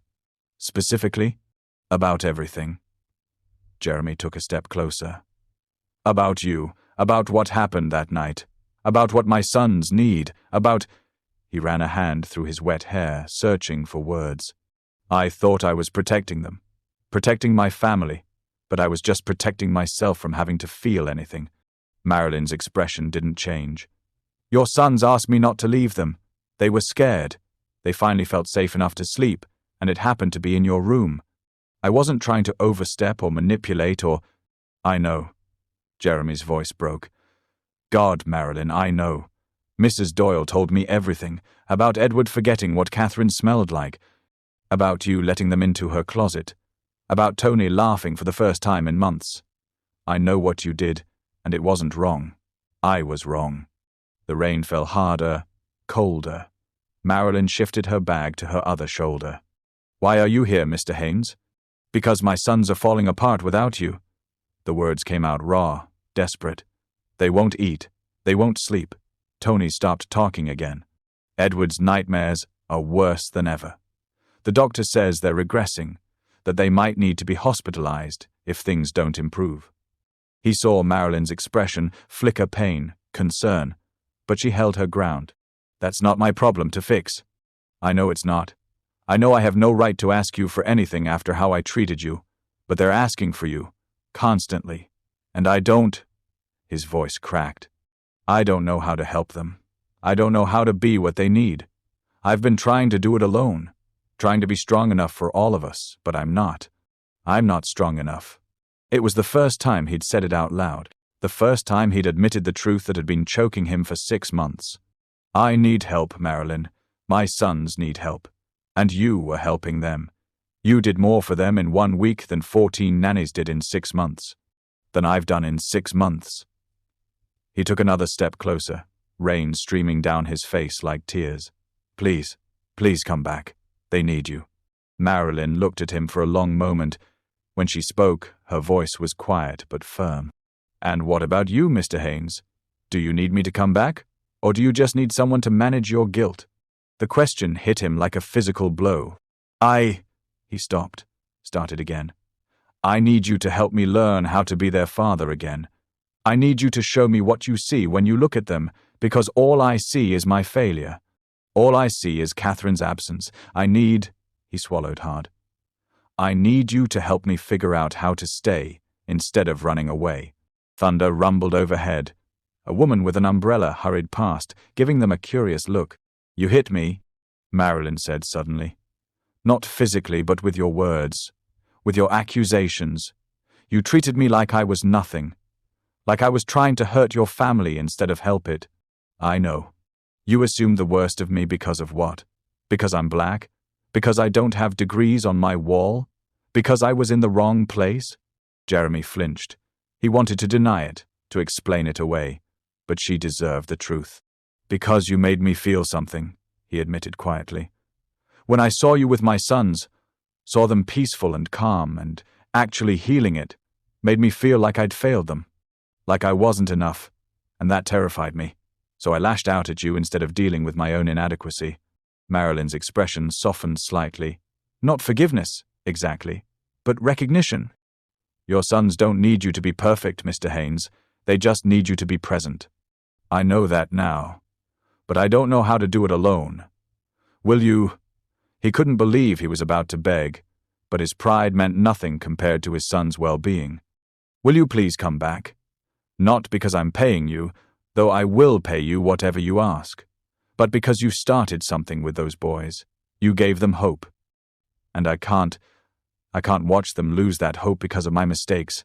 The rain was falling in sheets now, both of them thoroughly soaked. Marilyn's coat dripped water. Jeremy's suit was ruined. "If I come back," Marilyn said slowly, "things will be different. Anything, whatever you need. I'm not the help, Mr. Haynes. I'm not someone you dismiss when things get uncomfortable. If I come back, you treat me with respect. You listen to me. You involve me in decisions about the boys' care. Yes, absolutely. And you don't fire me in anger. If you have concerns, we discuss them like adults. You give me the courtesy of a conversation before you send me away." Jeremy nodded, throat tight. "You have my word. Your word didn't mean much 3 nights ago." "I know." He met her eyes. "But I'm not the same man I was 3 nights ago. That man was drowning in grief and pride and fear. This man," he gestured to himself, drenched and humbled, "this man is asking for help. I'm asking you to come back, not because I'm entitled to your forgiveness, but because my sons need you. Because I need to learn from you. Because you're the only person who's been able to reach them since Catherine died." Marilyn was quiet for a long moment, studying his face. "What makes you think it'll be different this time?" "Because I'm different. Because I finally understand that I can't do this alone, and more importantly, I shouldn't have to. Because you were right, my sons don't need someone to manage them. They need someone to love them through the worst thing they've ever experienced. And you know how to do that." He paused. "And because I'm ready to learn." The rain began to lighten, though neither of them seemed to notice. "I have conditions," Marilyn said finally. "Name them. I get a say in their care, their schedule, their meals, their therapy. I'm involved in all of it. Done. You spend real time with them every day, not just checking in before bed. Real, present time." Jeremy swallowed. That one was harder, but he nodded. "I will." "And you go to therapy. For yourself. You're grieving, Mr. Haynes, and you're drowning your sons in that grief without meaning to. You need help too." He wanted to argue, wanted to say he was fine, that he could handle it. But that was the old Jeremy, the one who destroyed the best thing his sons had found in months. "I'll find a therapist," he agreed quietly. Marilyn searched his face, looking for something, sincerity maybe, or genuine change. Whatever she saw made her shoulders relax slightly. "I care about Tony and Edward," she said softly. "I care about them enough to come back and help them heal. But Mr.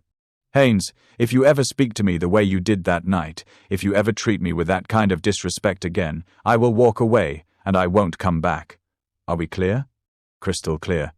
She nodded slowly, shifting her bag again. "Then I'll come back, for them, and to help you become the father they need."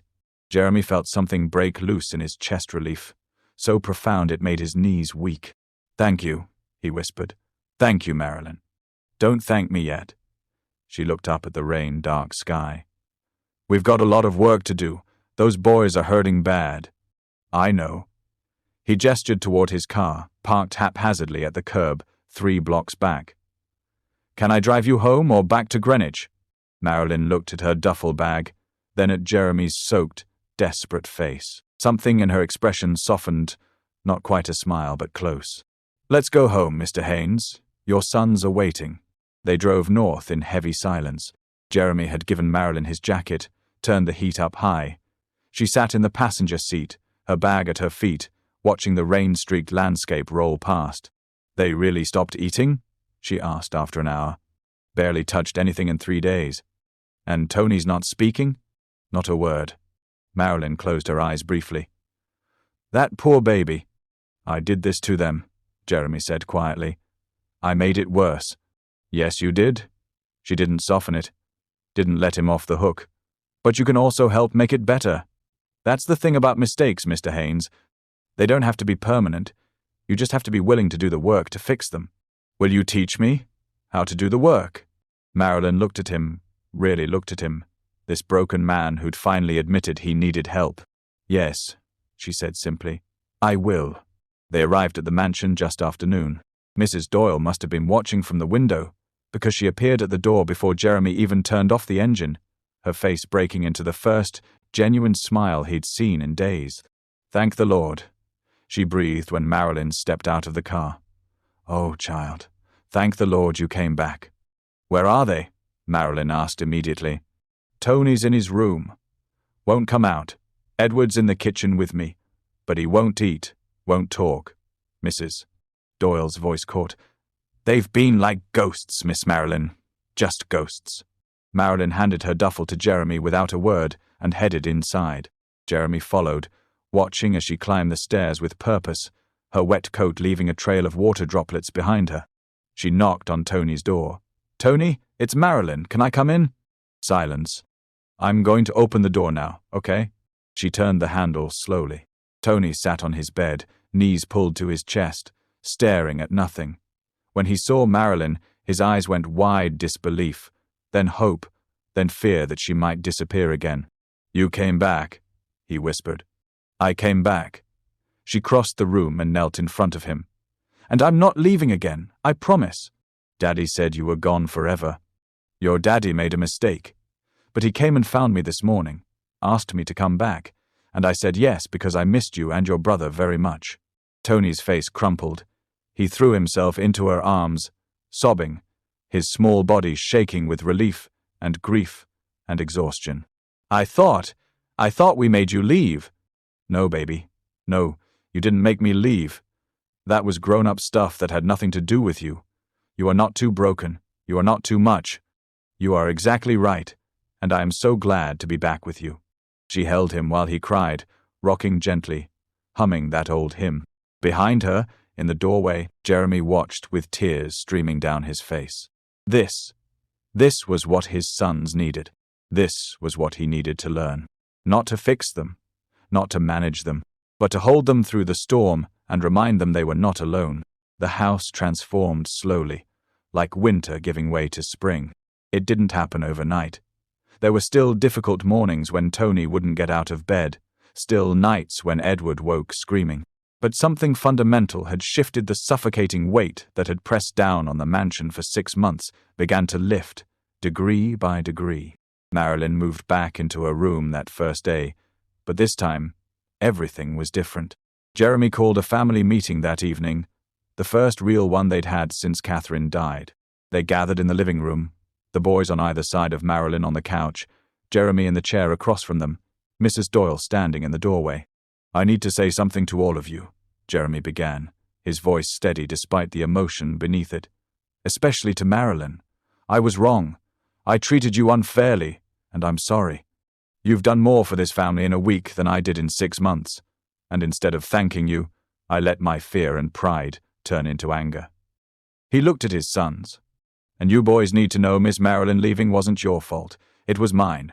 But she's back now, and things are going to be different." "How different?" Tony asked, his hand clutching Marilyn's. "I'm going to be home more, really home, not just in my office with the door closed.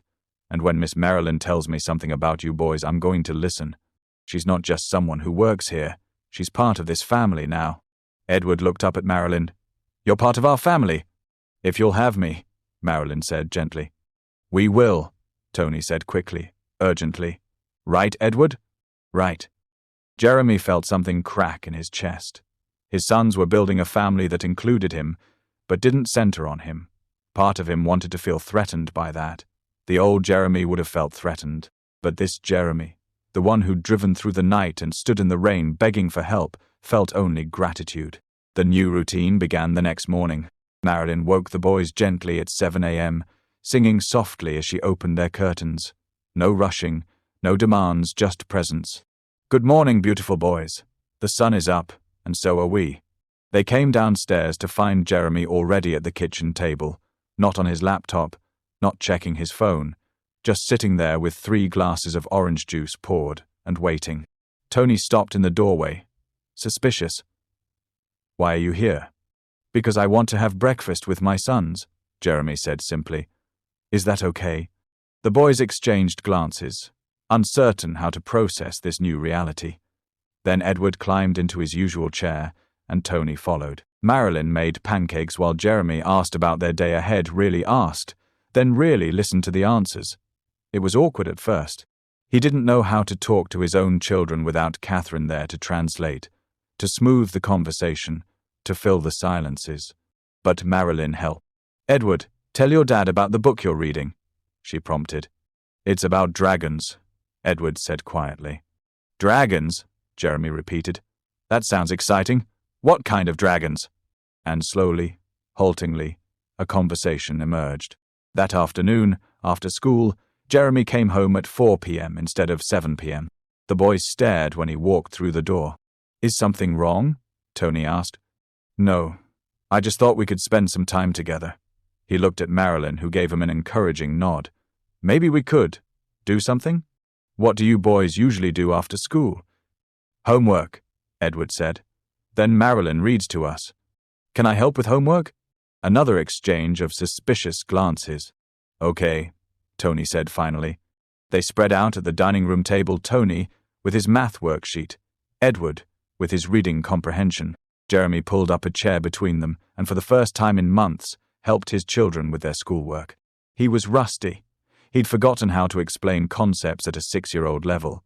He started to get frustrated when Tony didn't understand division right away, his voice sharpening. "Mr. Haynes," Marilyn said quietly from the doorway, "can I see you in the kitchen for a moment?" He followed, embarrassed, already knowing what was coming. "They're not employees in a boardroom," Marilyn said gently. "They're 6-year-old boys who just lost their mother. When they don't understand something, they don't need frustration. They need patience." "I know, I'm sorry. You're trying. I can see that. But trying isn't the same as succeeding yet. You have to slow down. Get on their level, literally. Sit beside them, not across from them. Make it playful, not pressured."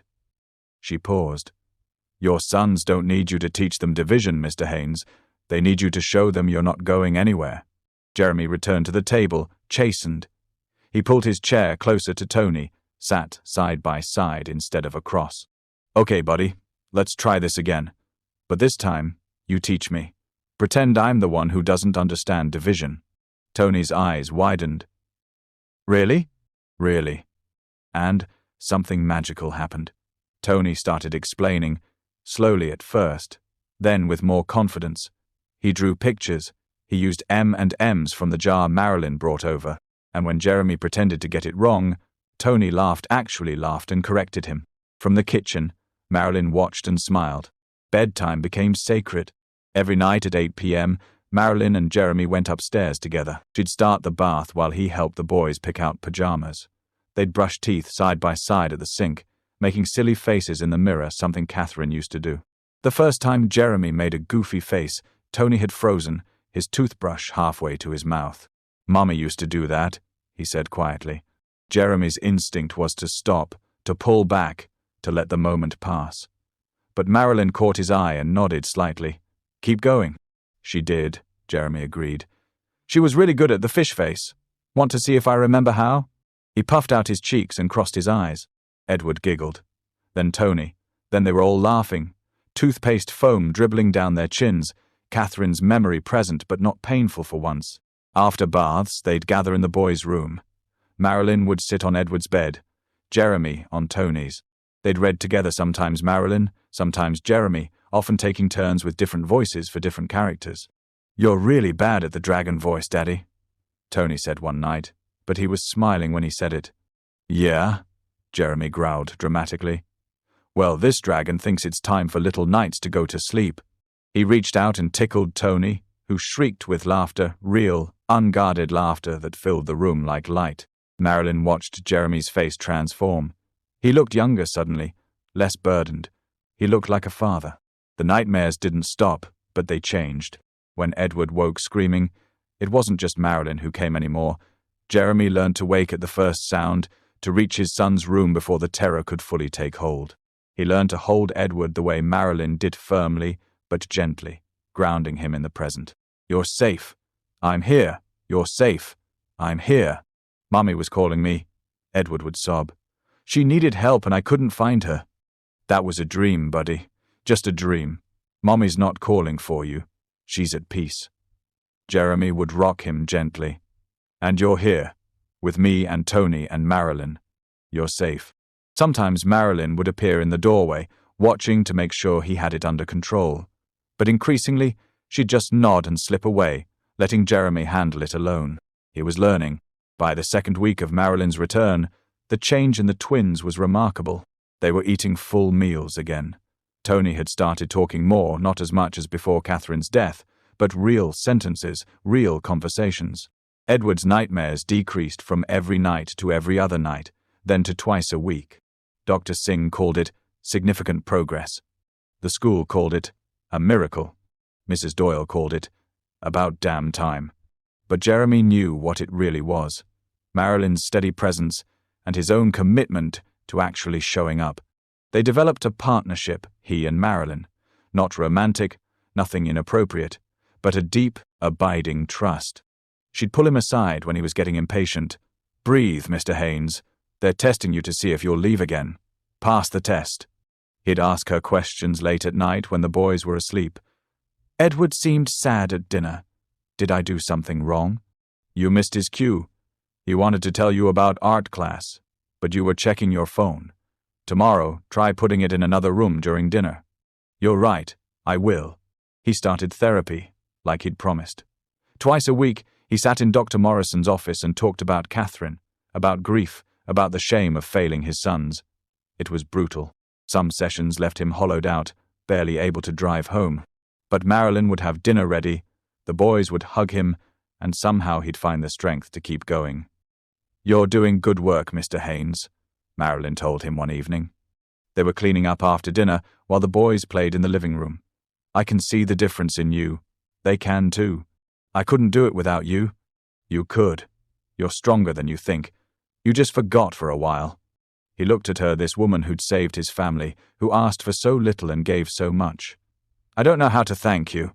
You thank me by keeping your promises, by being present, by letting yourself heal too. She dried her hands on a dish towel. Your sons don't need a perfect father, Mr. Haynes. They just need the one they have fully, completely there. But outside the mansion's walls, people were starting to notice. It started with the school pickup. Marilyn had been picking up the boys for weeks, but now Jeremy came with her sometimes. They'd arrived together, the wealthy white businessman and the black woman who cared for his children, and wait by the gate, chatting easily, comfortable with each other. Other parents whispered, "Is that the new nanny? Or is she more than that? Did you see how the boys ran to her? Like she's their mother." Well, their actual mother died, so. Still, it's been less than a year. Seems fast. The whispers reached Claudia Haynes, Catherine's sister, in the form of a phone call from another parent she barely knew. I just thought you should be aware, the woman said, her voice dripping with false concern. Jeremy has this woman living in the house.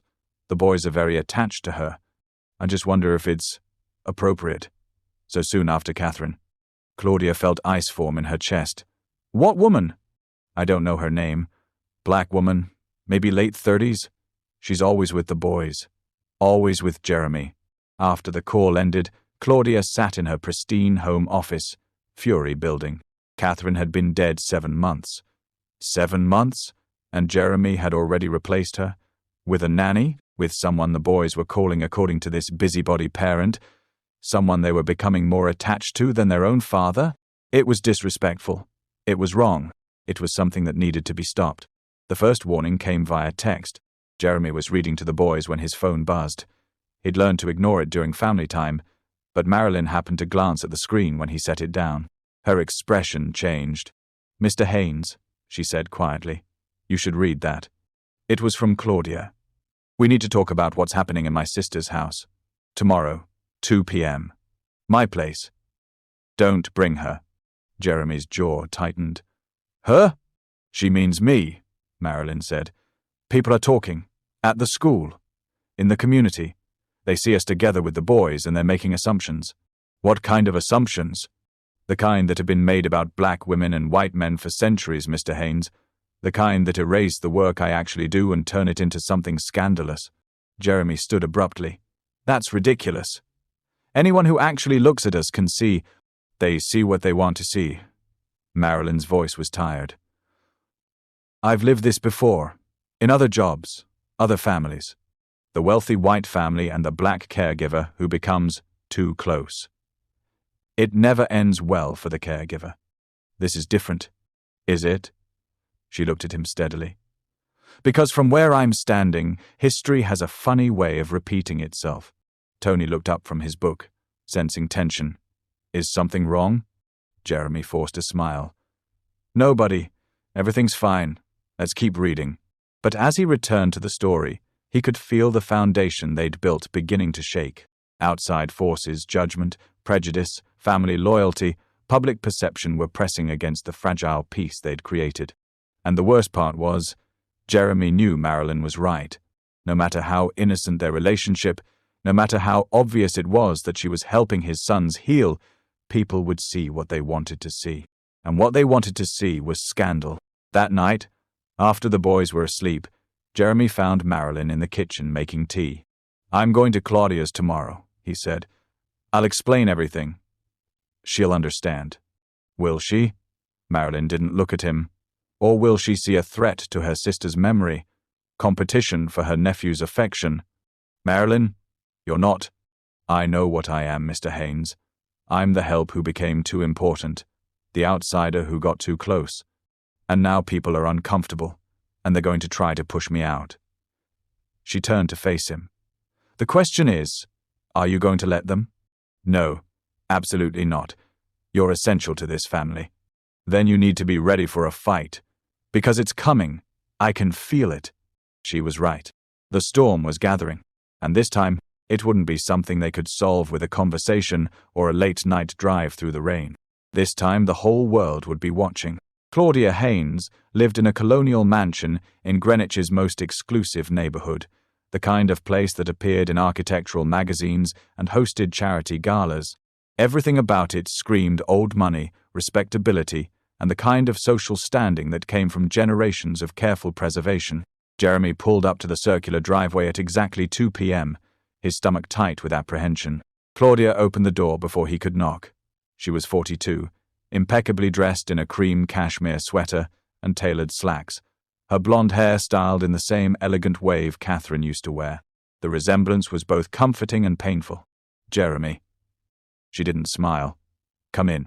He followed her to the sitting room, where tea had been prepared on a silver service. Very Claudia, everything controlled, everything proper. How are the boys? She asked, pouring tea he didn't want. They're good. Better than they've been in months, actually. I've heard. Claudia's tone was carefully neutral. I've heard they're quite attached to your new employee. There it was. Her name is Marilyn. And yes, she's been wonderful with them. The boys have made remarkable progress. In 7 months, Jeremy? Claudia set down her teacup with deliberate precision. 7 months after my sister died, and you've already brought another woman into her home? Into her bed? What? Claudia, no, it's not like that at all. Isn't it? Her composure cracked slightly, revealing the anger beneath. I've been getting calls, Jeremy, from people at the boys' school, from neighbors. Everyone's talking about how you and this woman are always together, how the children call for her, not for you, how she's living in my sister's house, sleeping under my sister's roof, raising my sister's children. She's their caregiver. She's helping them heal. She's replacing Catherine. Claudia's voice rose. And you're letting it happen. You're so desperate to avoid your own grief that you've hired someone to be a substitute mother, and the boys are so desperate for maternal affection that they've latched onto the first woman who showed them kindness. Jeremy set down his cup. That's not fair. You don't know what the last 6 months have been like. I know my sister died and you threw yourself into work instead of being there for your sons. I know 14 nannies quit because those boys were out of control. I know you were failing them. Claudia stood, pacing to the window. And then this woman appears, this uneducated woman with no credentials, and suddenly everything's fine? Suddenly the boys are happy again? It doesn't add up, Jeremy. What hold does she have over you? Hold? Claudia? She's a caregiver doing her job. Is she? Claudia turned to face him. Because from where I'm standing, it looks like manipulation. It looks like a woman who saw an opportunity, a grieving widower, 2 traumatized children, a massive inheritance, and inserted herself into the perfect situation. Jeremy stood abruptly. You're way out of line. Am I? Or am I the only person willing to say what everyone's thinking? Claudia's eyes were hard. My sister has been dead for 7 months. 7 months? And you've already moved on. With a black maid, Jeremy. Do you have any idea how that looks? There it was, the thing underneath everything else. How it looks? Jeremy's voice was dangerous now. You mean how it looks that I hired someone competent to help my sons and she happens to be black? Don't make this about race. You just made it about race. He moved toward the door. I came here out of respect for you and for Catherine's memory. But I'm not going to stand here and let you insult someone who's done more for my sons in 8 weeks than anyone else has managed in 6 months. Those are my sister's children too, Claudia called after him. I have rights, Jeremy. Grandparents' rights. Aunts' rights. If you're making poor decisions, if you're putting those boys at risk. Jeremy stopped at the door, turning slowly. Are you threatening me? I'm saying I won't stand by and watch you destroy my sister's family for some midlife crisis with the help. Claudia's voice was cold. Get that woman out of your house, or I'll take steps to protect my nephews. That's not a threat, it's a promise. Jeremy drove home in a fog of rage and disbelief. When he arrived, Marilyn was in the kitchen with the boys, helping them make cookies. The scene was so warm, so normal flour dusted across Edward's nose, Tony carefully measuring chocolate chips, Marilyn laughing at something one of them said. She looked up when Jeremy entered, and her smile faded immediately. Boys, why don't you go wash up while these bake? She said gently. But we want to put them in the oven. I'll call you when they're ready. Go on now. The twins scampered off, and Marilyn turned to Jeremy. How bad? Bad. He loosened his tie. She thinks you're manipulating the boys. Manipulating me. She basically accused you of gold digging. Marilyn's expression didn't change, but something flickered in her eyes. Pain, maybe. Or resignation. And she thinks it's inappropriate because I'm black. She didn't say that exactly. She didn't have to. Marilyn turned back to the cookies, sliding the tray into the oven. It's always underneath, Mr. Haynes. The unspoken assumption that a black woman in a wealthy white household must have ulterior motives. That's not fair to you? Fair? She laughed, but there was no humor in it. Fair would be people judging me on my work with those boys. Fair would be recognizing that I helped them when no one else could. But we don't live in a fair world, Mr. Haynes. We live in one where people see what they're conditioned to see. Jeremy wanted to argue, to insist it would be fine, but he'd heard the ice in Claudia's voice. He'd seen the certainty in her eyes. She threatened to go to court, to seek custody. Marilyn closed her eyes briefly. Then I should go, before this gets worse. No, absolutely not. Mr. Haynes, if my presence here is going to cost you your sons, it won't. I won't let it. He moved closer. Marilyn, you've done nothing wrong. You've been nothing but professional and kind, and exactly what this family needed. I'm not going to let my sister-in-law's prejudice drive you away. It's not just her prejudice. It's society's, the courts, the systems. Marilyn met his eyes. And I've seen how this story ends. The black woman always loses. The first article appeared 3 days later. Someone, probably one of the gossips from the school, had contacted a local tabloid. The headline screamed from the newsstand. Millionaire moves on. Jeremy Haynes' new caregiver raises eyebrows. The article was vicious.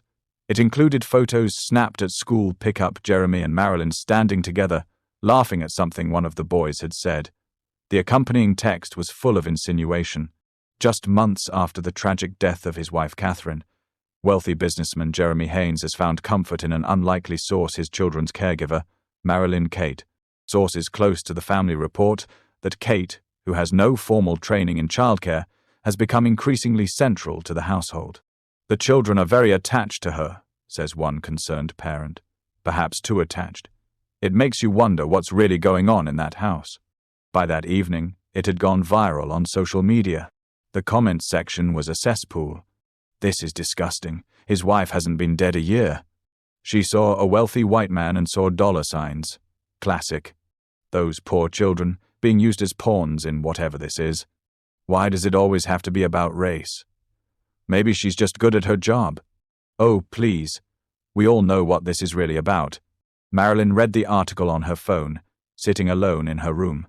Each comment was a knife, each insinuation a wound. She'd known this was coming, had felt it building, but knowing didn't make it hurt less. A soft knock on her door. "Miss Marilyn?" Tony's voice, small and worried. "Are you okay? Daddy's upset and Mrs. Doyle is crying and we don't know why."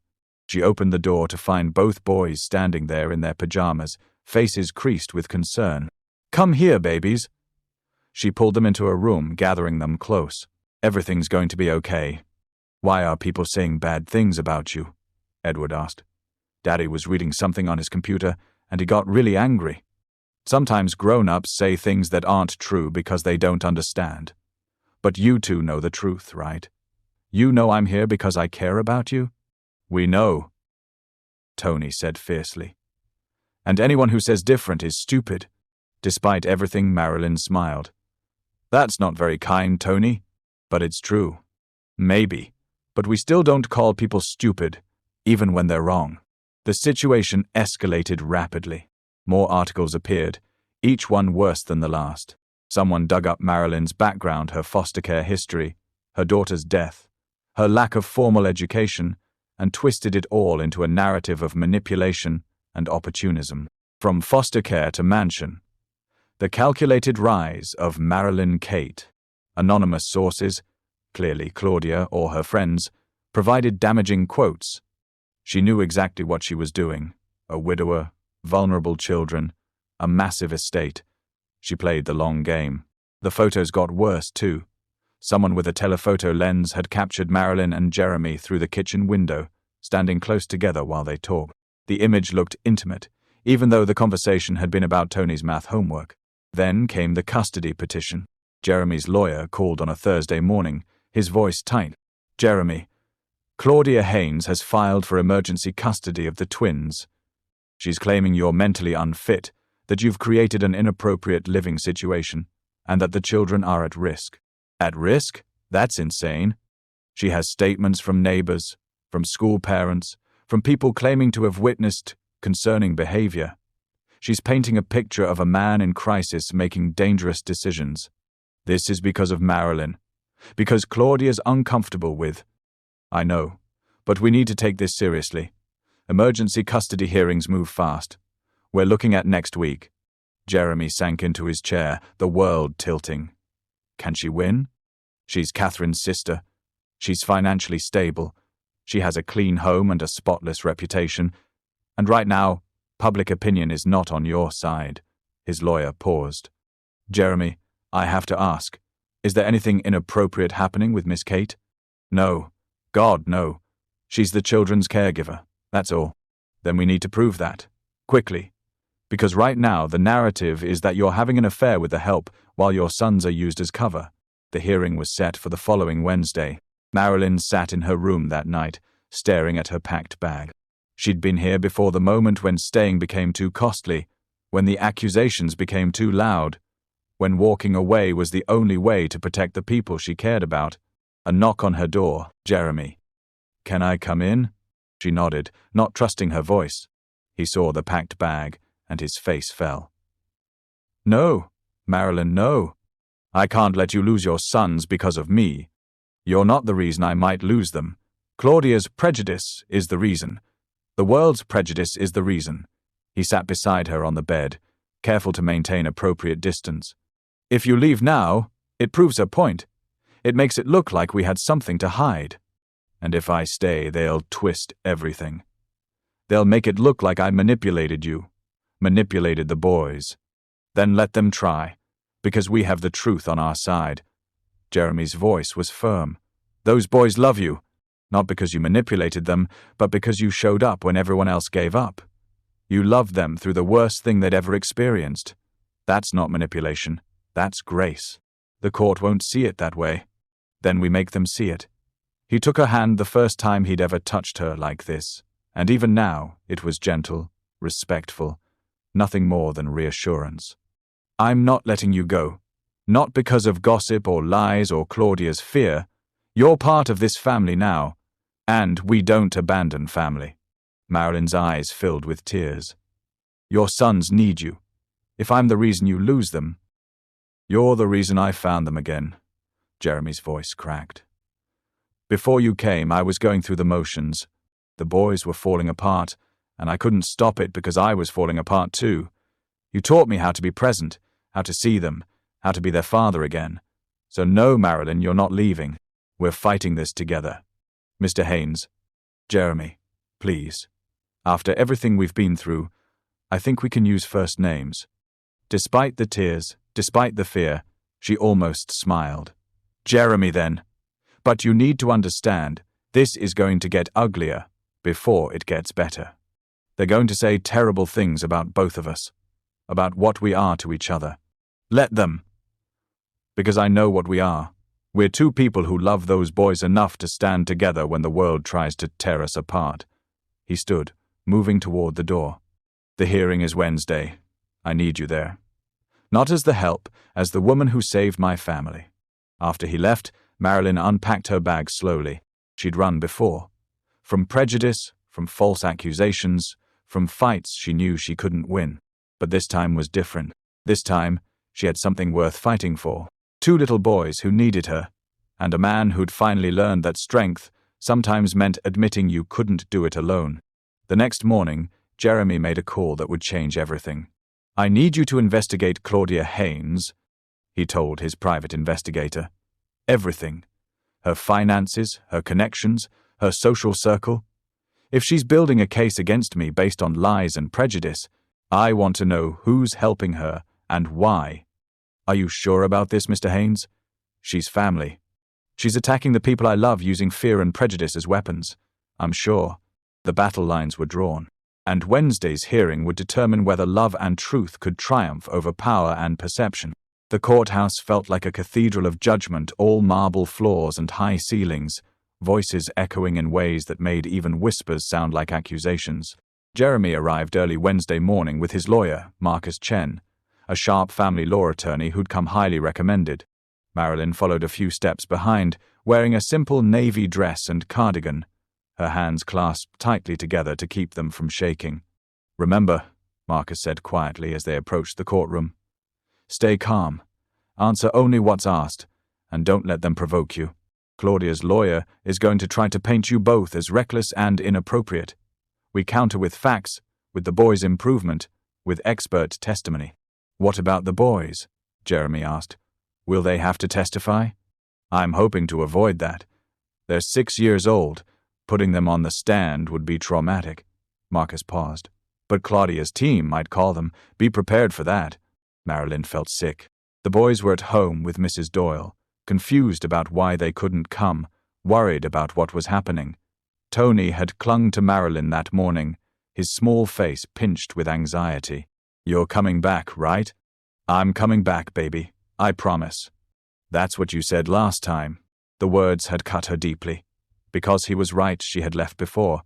And even though she'd come back, that abandonment lived in him now, a wound that might never fully heal. The courtroom filled quickly. Claudia arrived with her lawyer, Patricia Vance, a woman in her 50s with steel-grey hair and a reputation for aggressive litigation. She wore a black suit that looked like armor, her expression cold and certain. Claudia herself looked every inch the grieving sister, wearing Catherine's favorite color, pale blue. Her hair styled exactly like Catherine used to wear it, her eyes red-rimmed as if she'd been crying. Whether the tears were genuine or strategic, Marilyn couldn't tell. All rise for the Honorable Judge Raymond Walsh. Judge Walsh was in his early 60s, black, with kind eyes but a stern demeanor.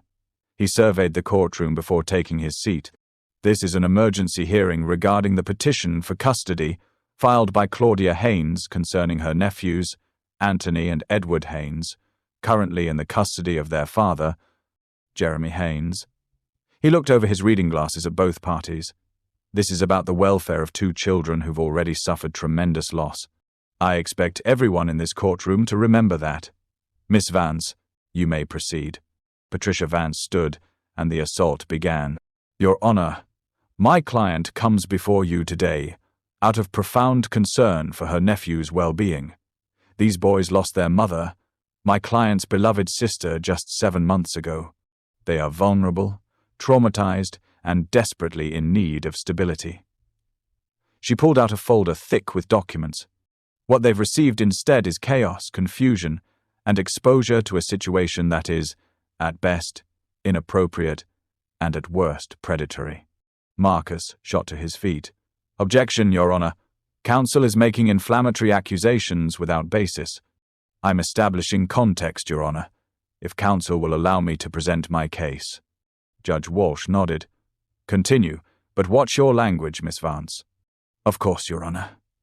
She clicked a remote, and a screen behind her lit up with photos, the tabloid pictures of Jeremy and Marilyn together, standing close, looking comfortable with each other.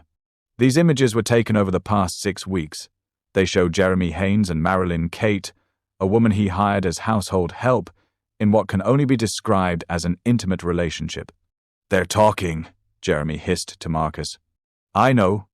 Stay calm. Mr. Haynes's wife has been dead for 7 months. 7 months. And he's already brought another woman into the family home, into the children's lives, into his bed. Objection. Marcus was on his feet again. There is no evidence of any romantic or sexual relationship. Then, how does counsel explain this? Patricia pulled out another document. A statement from the household staff indicating that on the night of October 12th, Miss Kate was found sleeping in Mr. Haynes's bed alongside the children. A bed she had no business being in, under circumstances that defy innocent explanation. The courtroom buzzed with whispers. Marilyn felt her face burn with shame. The moment that had been about comforting frightened children was being twisted into something sordid. Miss Kate was comforting the children after a difficult evening, Marcus countered. She fell asleep while ensuring they felt safe, something they desperately needed after losing their mother. Or, Patricia said smoothly, she was insinuating herself into the most intimate spaces of this family, setting herself up as a replacement mother, a replacement wife, securing her position in a household that comes with considerable financial benefits. She turned to face the judge directly. Your Honor, I'd like to enter Miss Kate's background into evidence. I think it's relevant to understanding her motivations. Marcus objected, but Judge Walsh overruled him. Patricia began reading from Marilyn's file, and each fact already public knowledge, already in the tabloids, sounded different here, under the courtroom lights, spoken in tones of suspicion. Marilyn Kate, age 38, never married. No children currently living. Her daughter died of leukemia at age 4. Spent her own childhood in foster care, bouncing between 7 different homes. No college degree. No formal training in childcare or psychology. Employment history consisting primarily of minimum wage positions, custodial work, home health aide, retail. Patricia looked up. Does this sound like someone qualified to care for traumatized children, or does it sound like someone who saw an opportunity? Marilyn's hands clenched in her lap. Every painful part of her history, her daughter's death, her difficult childhood, her lack of formal education was being weaponized against her. Miss Kate's lack of credentials is not a crime, Marcus argued. What matters is her effectiveness.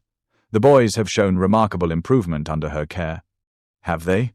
Patricia pulled out more documents.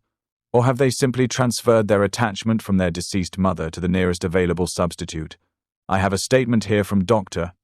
Ellen Crawford, a child psychologist, warning that this kind of rapid attachment can be psychologically damaging. Dr. Crawford has never met the Haynes children, Marcus shot back. Nevertheless, her expert opinion stands. Children in grief are vulnerable to manipulation. Miss Kate has not manipulated anyone. Judge Walsh banged his gavel. Gentlemen, Miss Vance, let's maintain decorum. Miss Vance, call your first witness. Claudia took the stand, dabbing at her eyes with a tissue. Mrs. Haynes, tell the court about your relationship with your sister. Catherine was my best friend. Claudia's voice broke convincingly. We talked every day. She was an incredible mother, an incredible wife. And when she died, I promised myself I'd watch over her boys, make sure they were taken care of the way she would have wanted. And have you had concerns about their current situation? From the beginning. Claudia looked directly at the judge. Jeremy hired 14 different nannies in 6 months. The boys were struggling terribly, nightmares, behavior problems, refusing to speak. I tried to help, tried to be there for them, but Jeremy shut me out. And then suddenly, I hear the boys are better. But when I see them, they're not connecting with their father, they're connecting with this stranger. This woman who has no business raising my sister's children. What would you provide that Mr. Haynes cannot? Stability, family, a connection to their mother's memory. Claudia's voice strengthened. I can tell them stories about Catherine that no one else knows.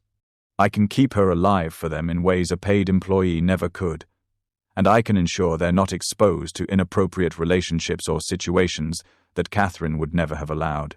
Marcus cross-examined, but Claudia was prepared, her answers careful and sympathetic. She painted herself as the concerned aunt, Jeremy as the neglectful father, and Marilyn as the opportunistic interloper. When Marilyn was called to the stand, her legs barely carried her there. Patricia Vance circled like a shark. Miss Kate, you have no formal training in childcare, correct? No, ma'am. No degree in child psychology, child development, or education? No, ma'am. Yet you felt qualified to care for 2 severely traumatized 6-year-olds. I felt qualified to care for 2 hurting children, yes. Based on what credentials? Marilyn met Patricia's eyes. Based on having survived my own trauma. Based on understanding what it means to lose someone you love. Based on believing that sometimes broken people are best helped by other broken people who've learned how to heal. How poetic. Patricia's tone dripped with condescension. Tell me, Miss Kate, how much is Mr. Haynes paying you? $60,000 a year, plus room and board. Gasps from the gallery. It was a generous salary for household help. $60,000, plus free housing in a multi-million-dollar mansion. That's quite an incentive to make yourself indispensable, isn't it? Objection, Marcus called. Sustained. Miss Vance, stick to relevant questions. But the damage was done. The implication hung in the air. Marilyn was motivated by money, not care. Patricia pressed on, asking about the night Jeremy fired her, about her return, about her relationship with Jeremy, twisting every answer into evidence of impropriety. Isn't it true that you and Mr. Haynes spend considerable time alone together? We discuss the children's care, yes. Late at night? Sometimes, after the boys are asleep, we review their progress. How convenient. 2 adults, alone in a mansion at night, reviewing progress. Patricia smiled coldly. Miss Kate, are you in love with Jeremy Haynes? What? No. Are you hoping to become the next Mrs. Haynes? No. I'm their caregiver, nothing more. Then explain why the children call out for you at night instead of their father. Explain why they cling to you, follow you, prefer you. If you're nothing more than an employee, why have you become the center of their world? Marilyn's eyes filled with tears. Because I was there. I showed up. I stayed when things were hard. That's all I did, I stayed. You stayed in their mother's house, in their mother's role, in their mother's bed. I was comforting them, or replacing her. That's enough. Jeremy was on his feet, fury radiating from him. You don't get to twist what she did. Judge Walsh's gavel came down hard. Mr. Haynes, sit down. Miss Vance, you're pushing the boundaries of acceptable examination. But Patricia had accomplished her goal. Marilyn sat on the stand, tears streaming down her face, looking every bit the manipulative figure they'd painted her to be. Marcus did his best in his defense. He called Dr. Singh, who testified about the boy's remarkable improvement. He presented documentation of Tony's return to verbal communication, Edward's decreased nightmares, their improved eating and sleeping patterns. In 30 years of pediatric medicine, I've rarely seen such dramatic positive change, Doctor, Singh testified. Whatever Miss Kate is doing, it's working. Those boys are healing. But Jeremy could see Judge Walsh's expression thoughtful, but troubled. The accusations had landed. The implications had taken root. They were losing. And then the courtroom doors opened. Mrs. Doyle appeared, looking frantic. Behind her, breaking through before anyone could stop them, came Tony and Edward. Your Honor, I'm sorry. Mrs. Doyle began. But Tony was already running down the aisle toward Marilyn. Tony, Jeremy started to rise. The boy stopped in the middle of the courtroom, his small frame rigid, his hands clenched into fists. And then he spoke not to Jeremy, not to the lawyers, but directly to Judge Walsh. You can't take her away from us. The courtroom went completely silent. Judge Walsh leaned forward. Son, you shouldn't be here. I know, but I had to come, because they're saying bad things about Marilyn, and they're lying. Tony's voice was steady, strong, the voice of a child who'd found his words again and refused to lose them. After Mummy died, we couldn't talk, couldn't sleep, couldn't be happy. Everyone tried to help, but they couldn't. And then Marilyn came and she made us feel safe. Edward had followed his brother down the aisle. Now he stood beside Tony, reaching for his hand. She doesn't try to make us forget Mommy, Edward said, his voice quieter but equally firm. She helps us remember. She tells us it's okay to be sad. She says Mommy would want us to be happy again someday. Tony looked directly at Claudia. Aunt Claudia, I love you, but you look at us and you're sad because we remind you of Mummy. Marilyn looks at us and sees us. Claudia's face crumpled. Tony turned back to Judge Walsh. Please don't take her away. Please. She's not trying to replace Mommy. She's just helping us figure out how to live without her. The silence in the courtroom was absolute. Judge Walsh's stern expression had softened. He looked at these two small boys, so brave, so articulate, so clear about what they needed, and then at the adults who'd been fighting over them. Everyone sit down, he said quietly. Including you boys. Mrs. Doyle, please take a seat with them. Mrs. Doyle guided Tony and Edward to the front row, both boys watching the judge with hopeful, terrified eyes. Judge Walsh reviewed his notes for what felt like an eternity. Then he looked up. I've presided over family court for 23 years. I've seen every kind of custody dispute imaginable. And I've learned that what matters most is not what adults want, but what children need. He looked at Claudia. Miss Haynes, I understand your concern. Your sister's death was tragic, and your desire to honor her memory by caring for her children is admirable. But those boys just told us in their own words, unprompted, who makes them feel safe. He turned to Jeremy. Mr. Haynes, you made mistakes. Serious mistakes. You checked out when your sons needed you most, but it appears you've recognized that and taken steps to correct it. The evidence shows the boys have improved dramatically under the current care arrangement. Then he looked at Marilyn, and his expression was kind. Miss Kate, you've been accused of many things today. Some of those accusations were cruel, some were prejudiced, and most were unfounded. What I see is a woman who did her job with dedication and compassion, who helped two traumatized children begin to heal, who asked for nothing beyond the opportunity to continue that work. He paused. The fact that you don't have formal credentials is irrelevant. Those boys just gave you the only credential that matters, their trust. Judge Walsh straightened in his chair. My ruling is as follows. Custody remains with Jeremy Haynes. However, I am adding conditions to ensure these boys' continued well-being. Mr. Haynes, you will continue therapy and maintain regular, meaningful involvement in your sons' daily lives.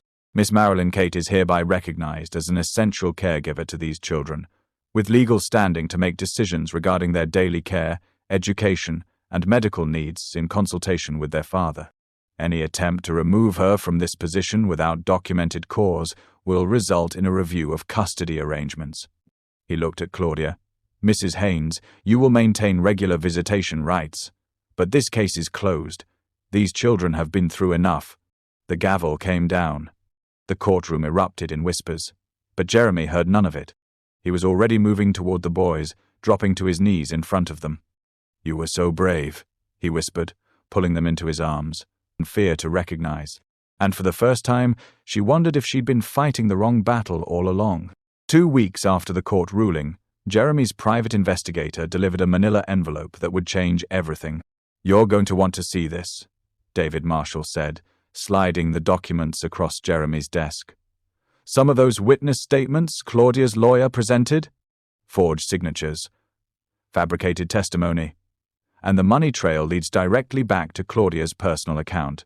Jeremy stared at the evidence bank transfers. emails between Claudia and a private firm that specialized in reputation management, statements from people who'd never actually been contacted or whose words had been twisted beyond recognition. She was so desperate to win that she broke the law, Jeremy said quietly. More than that, she destroyed people's credibility, manipulated evidence, and attempted to defame Miss Kate specifically. David pointed to one particularly damaging email.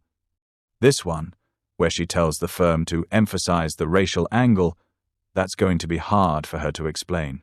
Jeremy felt no satisfaction in Claudia's downfall, only sadness. Grief had turned his sister-in-law into someone Catherine wouldn't have recognized. "What do you want to do with this?" David asked. Jeremy thought for a long moment. He could destroy Claudia publicly, could press charges, could ensure she never came near his family again, or he could choose mercy. "I'll talk to her first," he said finally. "Give her a chance to make this right." The conversation happened in Claudia's living room, the same place where this had all begun. Claudia looked smaller somehow, diminished. When Jeremy presented the evidence, she didn't deny it. She just sat in silence, tears streaming down her face. "I loved her so much," Claudia whispered. "And watching you move on, watching the boys move on, it felt like she was being erased. I couldn't bear it." "We weren't erasing her. We were learning to live with the loss." Jeremy's voice was gentle but firm.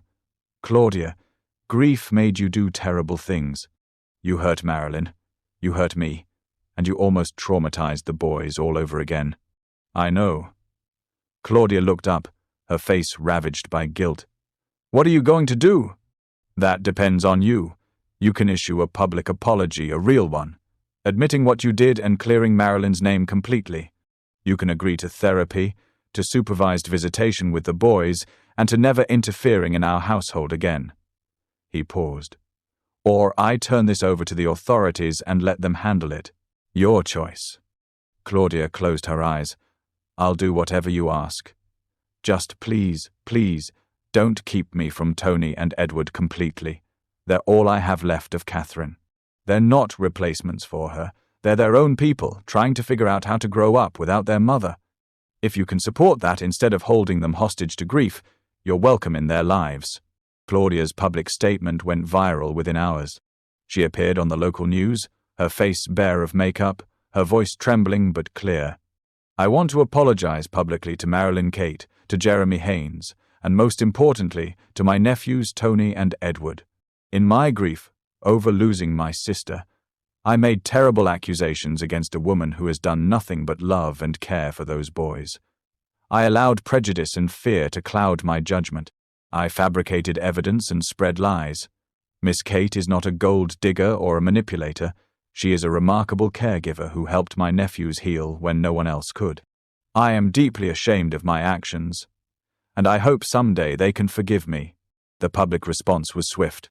The tabloids that had crucified Marilyn suddenly pivoted, running stories like, "We got it wrong. Marilyn Kate is a hero, not a villain." Grief, stricken aunt's false accusations, nearly destroyed innocent woman. Social media exploded with support. This woman was dragged through the mud for doing her job with love and excellence. We owe her an apology. The racism in this whole situation was disgusting. A black woman can't even be good at her job without being accused of ulterior motives. Those boys stood up in court and said she saved them. That's all that matters. But Marilyn didn't care about vindication from strangers. What mattered was the life she'd built with the Haynes family and what they might build together going forward. The press conference was Jeremy's idea. He stood at a podium outside the mansion, Marilyn beside him, the boys holding her hands. Reporters packed the driveway, cameras flashing. "I'm not here to discuss my sister-in-law's actions," Jeremy began. "I'm here to set the record straight about something far more important. 7 months ago, I lost my wife. My sons lost their mother. We were drowning in grief, and I didn't know how to save them, or myself. Then Marilyn Kate came into our lives." He turned to look at her, and the respect in his eyes was evident. "I did not rescue Marilyn. She rescued us. She taught my sons and me that healing doesn't mean forgetting. It means learning to carry loss without being crushed by it. She showed us that families can be rebuilt, even after devastating loss, and that love doesn't replace what was lost, it creates something new alongside it. He faced the cameras again. Marilyn has been called every horrible name imaginable. She's been accused of things that are not only false, but cruel. The truth is simple. She is the best caregiver my sons could have asked for. She is essential to our family. And today, I'm announcing that together, we're turning our experience into something that can help other families. Marilyn stepped forward, her voice steady despite the dozens of cameras pointed at her. We're opening the Haynes, Kate Home for Healing, a program that provides support for children and families dealing with grief and trauma. Free counseling, caregiver training, support groups, and resources for families who feel like they're drowning the way we were. We're naming it after both of us, Jeremy added, because healing isn't something one person can do alone. It takes community. It takes people willing to show up and stay, even when it's hard. A reporter called out, "Mr. Haynes, are you and Miss Kate in a romantic relationship?" Jeremy didn't hesitate. "No. We're partners in raising my sons and helping other families. What we have is built on mutual respect, shared purpose, and love for two boys who deserve every chance at happiness. That's more important than any other label you could give us." 6 months later, the Haynes Kate Home for Healing opened its doors. The mansion's west wing had been converted into a welcoming space, therapy rooms painted in soothing colors, a play area for children, a library stocked with books about grief and resilience, meeting rooms for support groups. On opening day, 15 families came through, parents who'd lost spouses, children who'd lost parents, siblings navigating loss together. Each one found others who understood, resources that helped, and two people, Jeremy and Marilyn, who'd walked this path and survived. Tony and Edward helped too, in their own way. They greeted visitors, played with scared children, and shared their own story when asked. "It gets better," Tony told a 7-year-old girl who'd just lost her father. "Not right away, but someday you'll laugh again and it won't feel wrong." Marilyn taught us that. That night, long after the visitors had gone and the house had settled into familiar quiet, Jeremy checked on his sons one last time before bed. They were sleeping peacefully, truly peacefully now, most nights. No nightmares, no tears, just the steady breathing of children who felt safe. Marilyn was sitting in the chair between their beds, a book in her lap, watching them with the gentle expression Jeremy had come to associate with home. "They're okay," she said softly as he entered. "Because of you. Because of us," she smiled. "You did the work too, Jeremy. You showed up. You changed." He sat on the edge of Tony's bed, careful not to wake him. "I never thanked you properly. For coming back that day in the rain, for staying through everything that came after. You thank me every day by being the father these boys need." They sat in comfortable silence, watching the twins sleep, this man who'd learned that strength meant asking for help, this woman who'd learned that staying could be braver than leaving, and two boys who discovered that love could survive even the worst loss. Outside, the first snow of winter began to fall, covering the mansion grounds in quiet white. Inside, a family unconventional, hard-won, and absolutely real kept watch over the peace they'd fought so hard to find. Marilyn reached over and squeezed Jeremy's hand once, briefly, a gesture of partnership, of shared victory, of knowing they'd face whatever came next together. "They're going to be okay," Jeremy whispered. "We all are," Marilyn replied. And for the first time in a year, Jeremy believed it. If this story touched your heart, share it with someone who needs to hear that healing is possible, that families come in all forms, and that sometimes the people who save us are the ones we least expect. Because in the end, love isn't about perfection. It's about showing up, staying present, and choosing to rebuild, one day at a time. What did you think of Jeremy and Marilyn's journey? Drop a comment below, and don't forget to follow for more stories about resilience, redemption, and the families we choose.